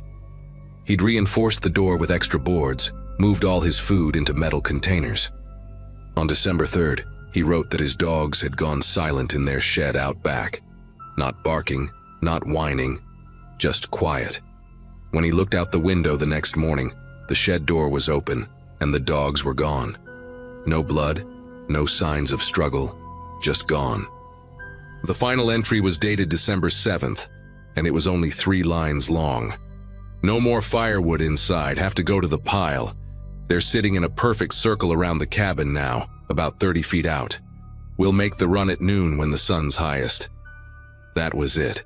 Nothing after that. I stood there in that freezing cabin reading those words over and over, trying to make sense of it. Roger had come in by then, and he was looking through Bill's supplies, checking dates on canned goods, examining everything with that methodical way he had. Neither of us wanted to say what we were both thinking, that a man like Bill Carver doesn't just walk away from a fully stocked cabin in the middle of an Alaskan winter. We searched the immediate area until dark, found the woodpile he'd mentioned about 50 yards from the cabin, but no tracks, no blood, no sign of Bill. The snow around it was smooth and undisturbed, like it had been falling steady for weeks without anything breaking through. That night we made camp in the cabin, though neither of us slept much. Roger kept the fire going while I went through Bill's things more carefully, looking for anything that might explain what happened. In a wooden crate under his bunk, I found something that made my chest tighten up. Letters he'd been writing to his sister but never sent, dated all through November. In them he talked about the isolation getting to him, how the darkness was lasting longer each day, how he'd catch himself talking out loud just to hear a human voice. In one letter, he admitted he'd been seeing things in his peripheral vision, shadows that shouldn't be there, movement where there was none. He blamed it on the lack of sleep, said the wolves kept him up all night with their pacing. But then he'd crossed out whole paragraphs like he was second-guessing himself, not trusting his own perception anymore. The last letter, dated December 2nd, was just one paragraph. Martha, if something happens to me, know it wasn't the cold or carelessness. This place does things to a man's mind. The wolves aren't acting like wolves anymore. Or maybe I'm not acting like a man. Hard to tell the difference after a while. Around 3 in the morning, Roger shook me awake. He was standing by the window, and when I joined him, I understood why he'd woken me. There were wolves out there, maybe 6 or 7 of them, sitting in the snow just at the edge of where our lamplight reached. They weren't doing anything, just sitting there facing the cabin, their eyes reflecting green in the darkness. We watched them for maybe an hour, neither of us speaking, and they never moved, never made a sound. Then just before dawn, they all stood up at the exact same moment and walked away in single file, disappearing into the trees. Roger turned to me and said the first words either of us had spoken in hours. We're leaving. Now. We packed up Bill's journal and his personal effects for his sister, left everything else. As the plane lifted off, I looked back and saw them. Had to be 20 or 30 wolves, coming out of the forest and moving toward the cabin. They weren't running or hunting, just walking steady and purposeful. like they were reclaiming something that belonged to them. The official report we filed said Bill Carver likely suffered from cabin fever and wandered off into the wilderness, becoming disoriented and succumbing to the elements. That's what goes on paper when you don't have a body or any evidence of foul play. His sister accepted it, said she'd worried about him being out there alone at his age. But Roger and I, we knew different. Over the next few months, I did some digging, talked to other trappers who'd worked that area over the years. Turns out Bill wasn't the first to disappear from that particular stretch of land. An old Athabascan man in Circle City told me his grandfather used to trap there in the 1920s, but abandoned it after one winter. Said the wolves in that region weren't right, that they remembered things, held grudges maybe. He wouldn't elaborate, just shook his head and changed the subject. I found records of 3 other trappers who'd gone missing in that same area between 1951 and 1969. All of them experienced outdoorsmen. All of them vanished without a trace during winter months. I went back once the following summer with a small team to do a more thorough search. The cabin had completely collapsed by then, just a pile of rotting logs and rusted metal. We found bones scattered around the area, too old to be Bill's, and when we sent them to the university for analysis, they came back as a mix of caribou, moose, and dog remains. But there was one set that the lab couldn't identify. Said they were similar to human but not quite right. Like the proportions were off somehow. They wanted to do more tests, but the samples got lost in shipping back to Anchorage, if you can believe that. What really stayed with me though was what we found carved into a tree about 100 yards from where the cabin had been. It was old, the bark had grown over it partially, but you could still make out the words. They learn, they wait, they remember. No date, no initials, just those 7 words cut deep into the wood. After that summer search, I never went back to that part of the Yukon Basin, and neither did Roger. He quit flying bush routes altogether about a year later, moved down to Ketchikan to fly tourists around instead. We never talked about what we saw that morning, but I know it changed something in both of us. I still do search and rescue work, but now when someone goes missing in that particular region, I'm always somehow booked up with other assignments. Call it cowardice if you want, but there are places in Alaska that don't belong to us, never have. The old-timers knew it. The indigenous peoples knew it long before that. Bill Carver forgot it, or maybe the isolation made him stop believing it. Every winter when I hear about wolves on the news, regular wolf stuff like livestock attacks or sightings near towns, I think about those ones near Bill's cabin, sitting so still in the snow, waiting with a patience that didn't seem animal at all. The strangest thing happened about 5 years after Bill disappeared. His sister called me out of the blue, said she'd received a package with no return address postmarked from Dawson City. Inside was Bill's wallet, the leather worn smooth, his driver's license, and a photo of his sister still tucked inside, along with $17 in cash. Nothing else, no note, no explanation. The wallet hadn't been weather damaged, looked like it had been stored somewhere dry all those years. She asked me what I thought it meant, and I told her I didn't know, which was the truth.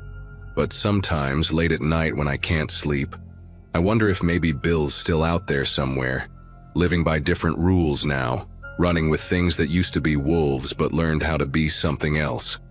Or maybe the wallet was just some trapper's idea of a kindness, returning what they'd found in the wilderness. I prefer not to think about it too hard. Some questions are better left unasked, and some places are better left alone. That's what I learned that winter of 1978, and it's a lesson I've never forgotten.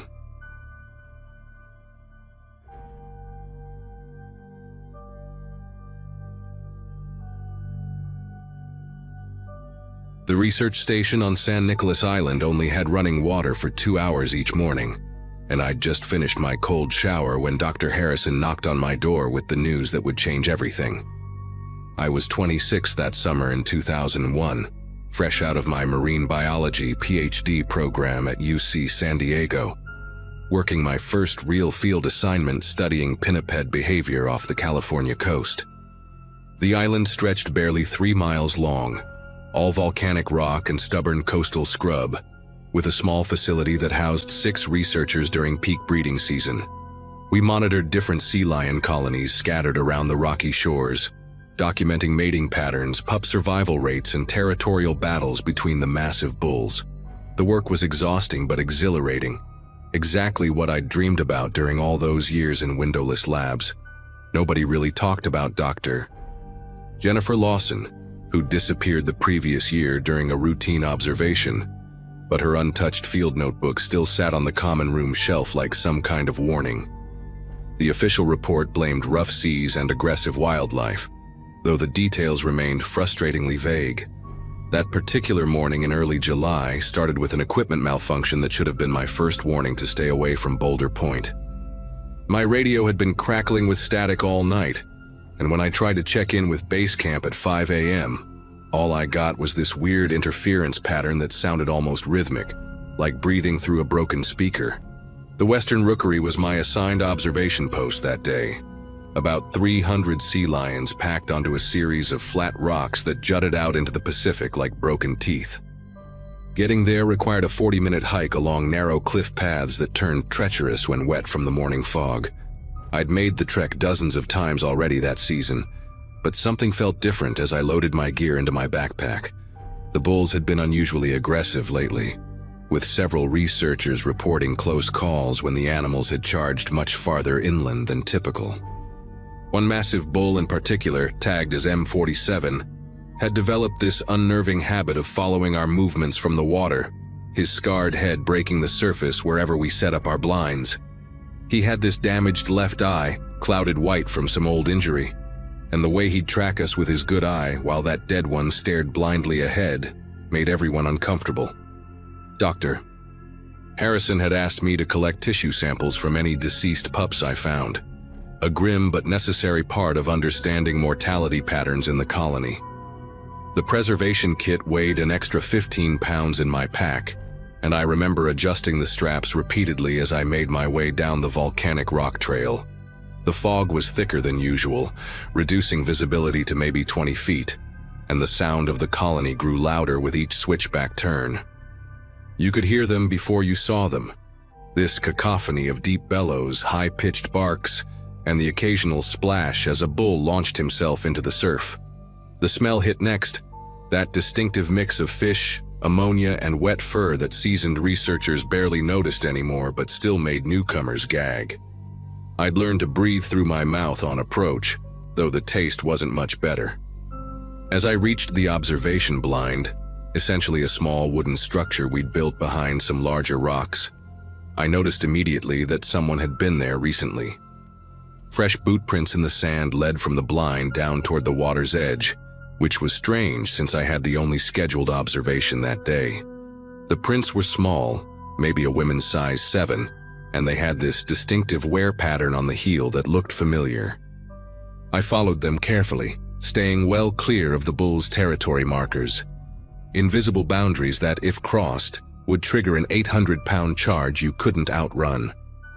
The tracks led to a flat section of beach where we sometimes found dead pups washed up after storms, but what I found there made me stop breathing for several seconds. Dr. Lawson's equipment bag, the one that had supposedly been lost with her 10 months ago, was wedged between 2 rocks just above the tide line. The canvas was bleached from sun exposure and stiff with salt, but her initials JL were still visible in faded black marker. Inside, her waterproof field notebook had survived remarkably intact, though something had torn deep gouges through the cover, leaving parallel scratches that went clean through 30 pages. The final entry, dated the day she disappeared, contained measurements and behavioral notes that seemed routine until the last paragraph, where her usually neat handwriting became increasingly erratic. M47 displaying unprecedented territorial expansion, she'd written, the letters getting larger and more jagged with each word. Followed me 200+ meters inland. Coordination with other bulls? They're moving in patterns that don't match any documented behavior. Christine saw it too, but Harrison dismisses concerns. The juveniles won't enter the water when M47 is near. They know something. The entry cut off mid-sentence, with a long ink streak trailing off the page like she'd been interrupted while writing. I photographed each page with shaking fingers, trying to document everything before deciding what to do next. The rational part of my brain said to pack up immediately, hike back to base, and show Harrison what I'd found. But those fresh boot prints bothered me. Someone had been here within the last few hours, maybe even this morning, and left without taking this evidence. As I stood there puzzling over the timeline, a sudden silence fell over the colony. If you've never experienced 300 sea lions going completely quiet simultaneously, it's the kind of wrong that makes your primitive brain scream warnings. I turned slowly toward the rookery and saw something that shouldn't have been possible according to everything I'd learned about pinniped behavior. The bulls had formed a semicircle at the water's edge, all facing the same direction, inland, toward where I stood. M47 was in the center, that milky eye catching the morning sun through the fog, and his massive head was lowered in what looked like a hunting posture. The females and pups had retreated to the furthest rocks, pressed together in tight groups, their usual barking replaced by low, anxious rumbles. In 15 years of studying marine mammals, I'd never seen anything remotely similar to this coordinated positioning. My hand moved instinctively to the radio clipped to my belt, but all I got was that same rhythmic static when I tried to call base. The bulls began moving then, not the typical aggressive rushing you'd expect, but this slow, deliberate advance up the beach, maintaining their formation.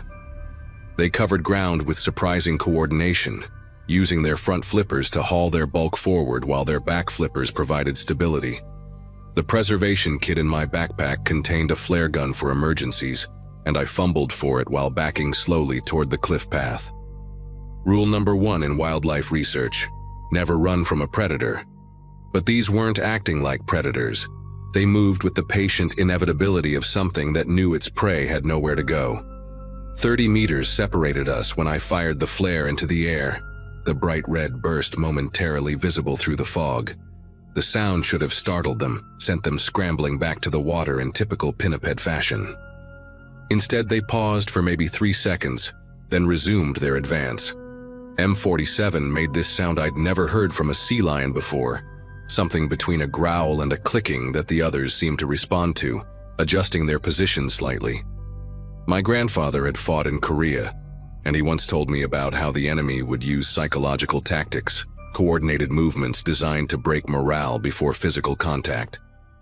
Watching those bulls advance with such unnatural precision reminded me of his stories, except these were animals that shouldn't have been capable of that level of strategic thinking. The cliff path was only 10 meters behind me when I heard the splash. Not the chaotic splashing of animals entering water, but something deliberate and measured. I risked a glance back toward the ocean and saw more bulls emerging from the surf, cutting off any escape route along the beach. They moved to flank the first group, creating what any military tactician would recognize as a pincer movement. That's when I noticed the bones scattered among the rocks near the water's edge, too large to be from fish, too weathered to identify clearly, but arranged in small piles that looked deliberately placed. The fog was lifting slightly, and in the improved visibility, I could see scratch marks on the volcanic rocks leading up from the beach, deep gouges that followed the same paths the bulls were now taking. These weren't random territorial markings. They formed clear routes worn down by repeated use. My mind raced through possibilities, trying to make sense of what I was witnessing when I heard human footsteps on the path above me. Relief flooded through me until I saw who it was. Christine Garrett, another researcher who'd supposedly left for the mainland 2 days ago due to a family emergency. Her clothes were filthy, covered in what looked like dried algae and sand, and her hair hung in salt-stiffened clumps around her face. But it was her expression that made my stomach clench, completely blank, like she was sleepwalking with her eyes open. She moved down the path toward me with mechanical precision, her bare feet seemingly unbothered by the sharp volcanic rocks. Behind her, I could hear more footsteps, and within moments, I saw 2 more figures emerging from the fog, Dr. Phillips and Mark Reeves. both researchers who'd been reported missing from other monitoring stations along the California coast over the past 18 months. They all had that same vacant stare, their movements synchronized in a way that matched the bull's formation below. Christine's mouth opened, and she made a sound that wasn't quite human. It was that same clicking growl M47 had produced, except coming from human vocal cords, it sounded broken, wrong. The bulls responded immediately, shifting their formation to create an opening, a clear path that led directly to the water's edge where the bone piles waited. The realization hit me with brutal clarity. Jennifer Lawson hadn't drowned or been killed by aggressive wildlife. She was probably out there somewhere, just like Christine and the others, living in some nightmare existence between human and something else. The preserved tissue samples in my pack suddenly took on a different meaning. Maybe Harrison knew exactly what was happening here and needed proof before anyone would believe it. I scrambled up a steep section of rocks, ignoring how the volcanic surface tore through my pants and left bloody scratches on my palms. The three researchers followed with inhuman persistence, never speeding up or slowing down, maintaining that steady, purposeful pace. Above them, I could hear a helicopter approaching. The supply run wasn't scheduled for another week, which meant someone at base had received my flare signal after all. The bulls below began retreating toward the water, their formation dissolving as quickly as it had formed, returning to typical sea lion behavior as if a switch had been flipped. Christine and the others stopped their pursuit, standing perfectly still on the trail, their heads tilted at identical angles as they listened to the approaching aircraft. The helicopter landed on the emergency pad near Boulder Point, and two Coast Guard officers jumped out along with Dr. Harrison himself. I ran toward them, waving frantically, trying to form coherent words about what I'd witnessed. But when I turned back to point at Christine and the others, they were gone. No trace of them on the trail, no footprints in the sand. Nothing. The bulls had dispersed across the rocks in normal resting positions, looking like any other sea lion colony on any other day. Harrison grabbed my shoulders, his face tight with an expression I couldn't read. "Did you get the samples?" he asked, his voice urgent but controlled. When I nodded, still gasping for breath, he immediately took my backpack and handed it to one of the officers. "We need to evacuate now," he said, guiding me firmly toward the helicopter. "There's been an incident at the mainland facility. Contamination from the lab. We're shutting down all field stations." As the helicopter lifted off, I pressed my face to the window, watching the island shrink below us. For just a moment, I swear I saw them. At least a dozen figures standing waist-deep in the surf, completely still, all facing our departing aircraft. Harrison never let me file an official report about what happened that day. The program was suspended indefinitely, officially due to budgetary constraints following a laboratory contamination event.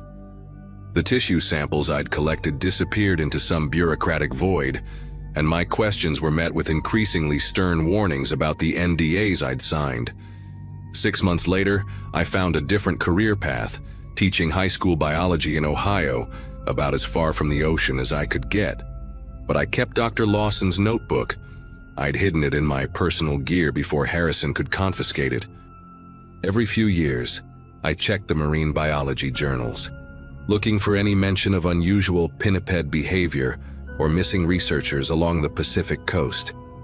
There are patterns if you know what to look for. Stations that close suddenly, researchers who transfer without notice, and always reports of unusually aggressive bull sea lions that witnesses describe as moving with almost human intelligence. The island is still off limits, designated as a protected wildlife sanctuary with no human access allowed. Sometimes I wonder if Christine and the others are still out there, standing in the surf, waiting for the next research team to arrive. The last entry in Lawson's notebook, the one I never showed Harrison, was just 2 words written over and over down an entire page. They learn.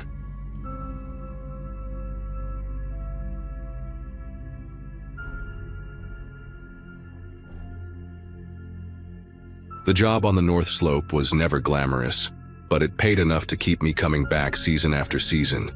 In the early 80s, life up there was stripped down to the basics.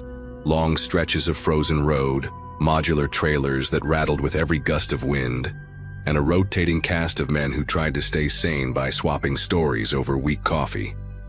I'd been assigned to one of the smaller camps, a cluster of metal-sided buildings sitting in the middle of endless white.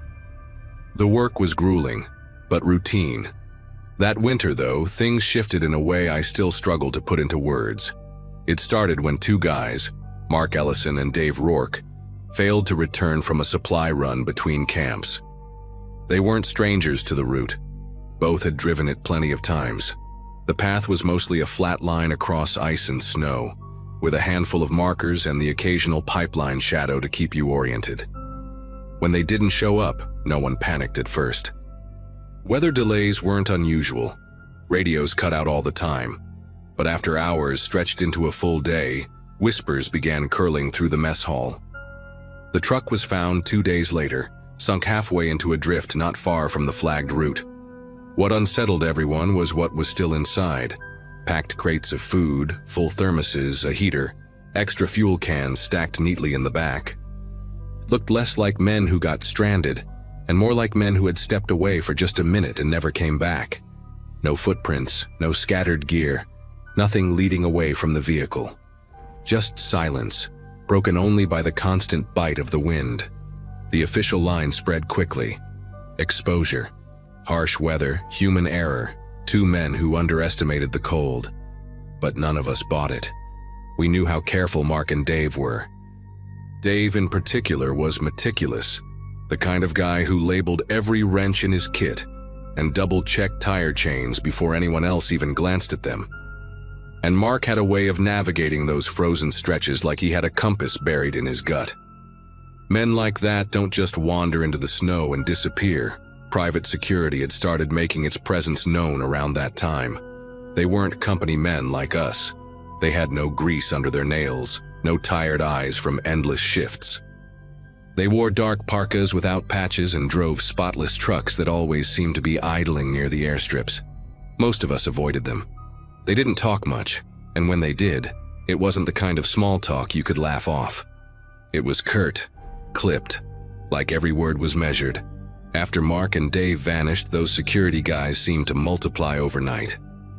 One evening, a mechanic named Joel told me he'd seen Mark and Dave arguing with two of the security men near the fuel depot the week before they disappeared. Joel swore he heard raised voices, something about routes not being safe, and you weren't supposed to see that. He said Dave looked furious while Mark kept glancing toward the Snowcat garage like he wanted to bolt. Joel didn't repeat that story to anyone else, at least not openly. Word had a way of getting twisted, and nobody wanted to be the next to draw attention.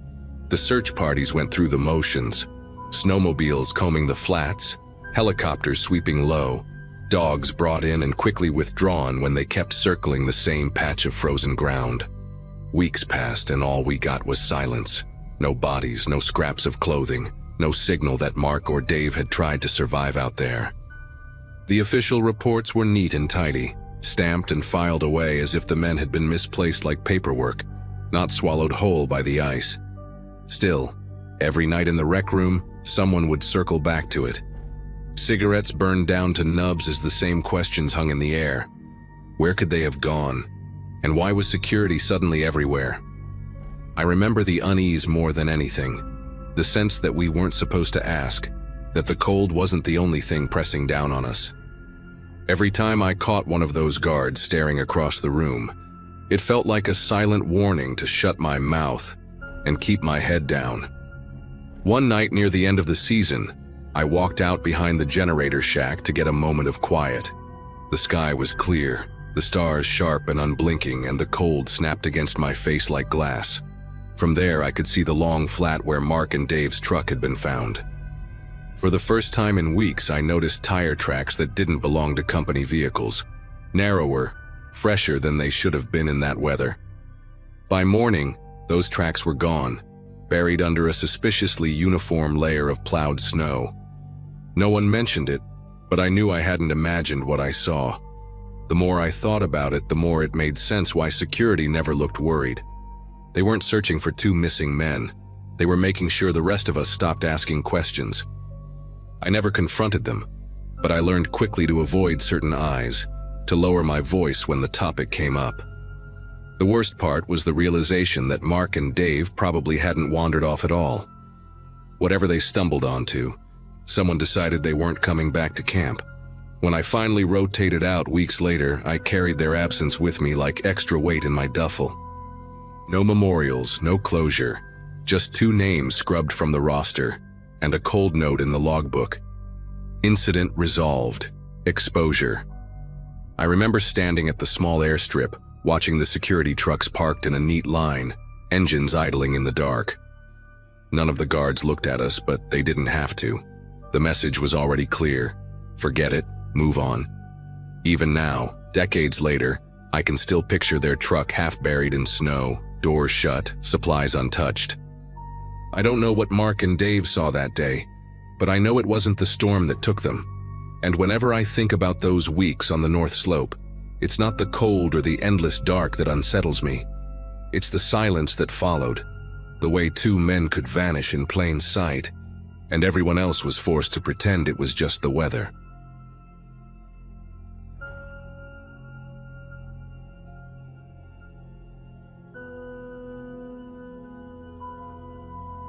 I never imagined a quick walk across campus could turn into the kind of memory that still claws at me decades later. At the time, I was a 19-year-old student at a state college in Alaska, living in one of the older dorm buildings. My life was simple: classes during the day, late nights in the library, and the occasional party to break the monotony of long, freezing semesters. The campus wasn't large, just a cluster of brick buildings surrounded by patches of dark spruce trees that always seemed to lean too close to the paths.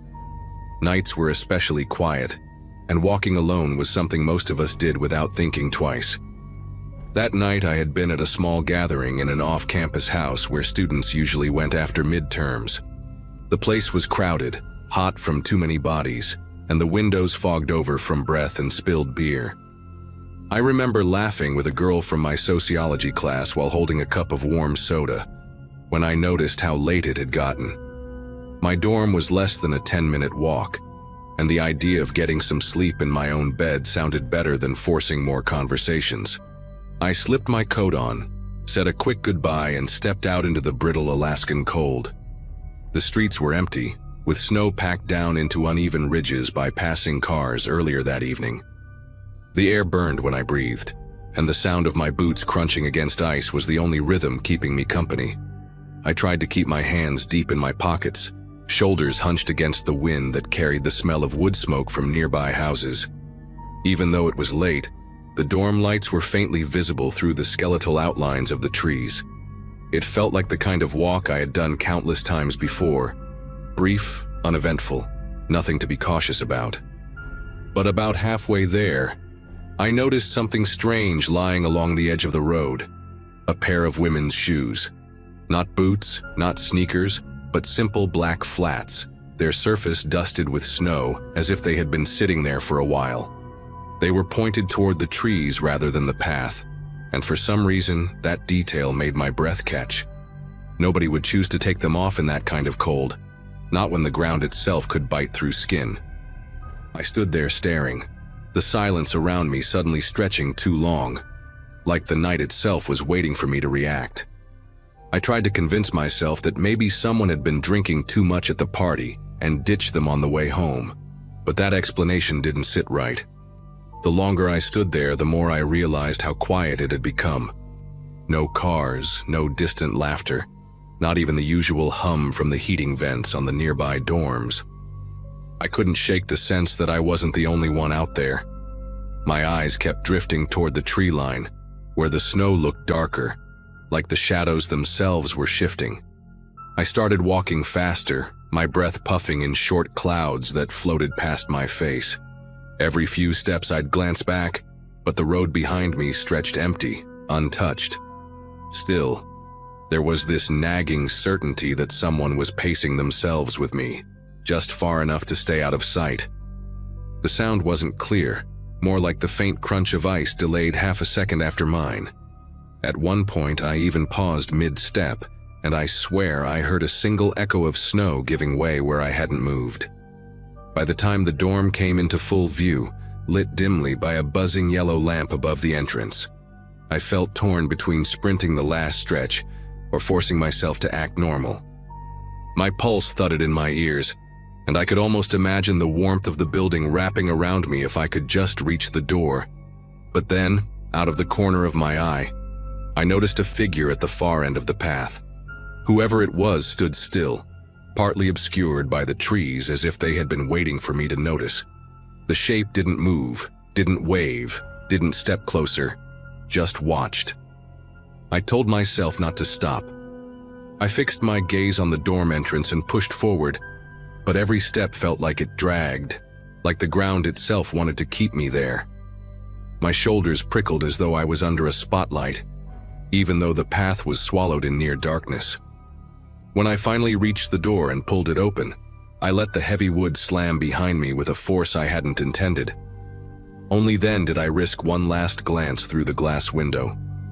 The figure was gone, and the shoes by the road remained the only proof that anything had been there at all. The next morning, word spread that campus security had found those same black flats still sitting by the road.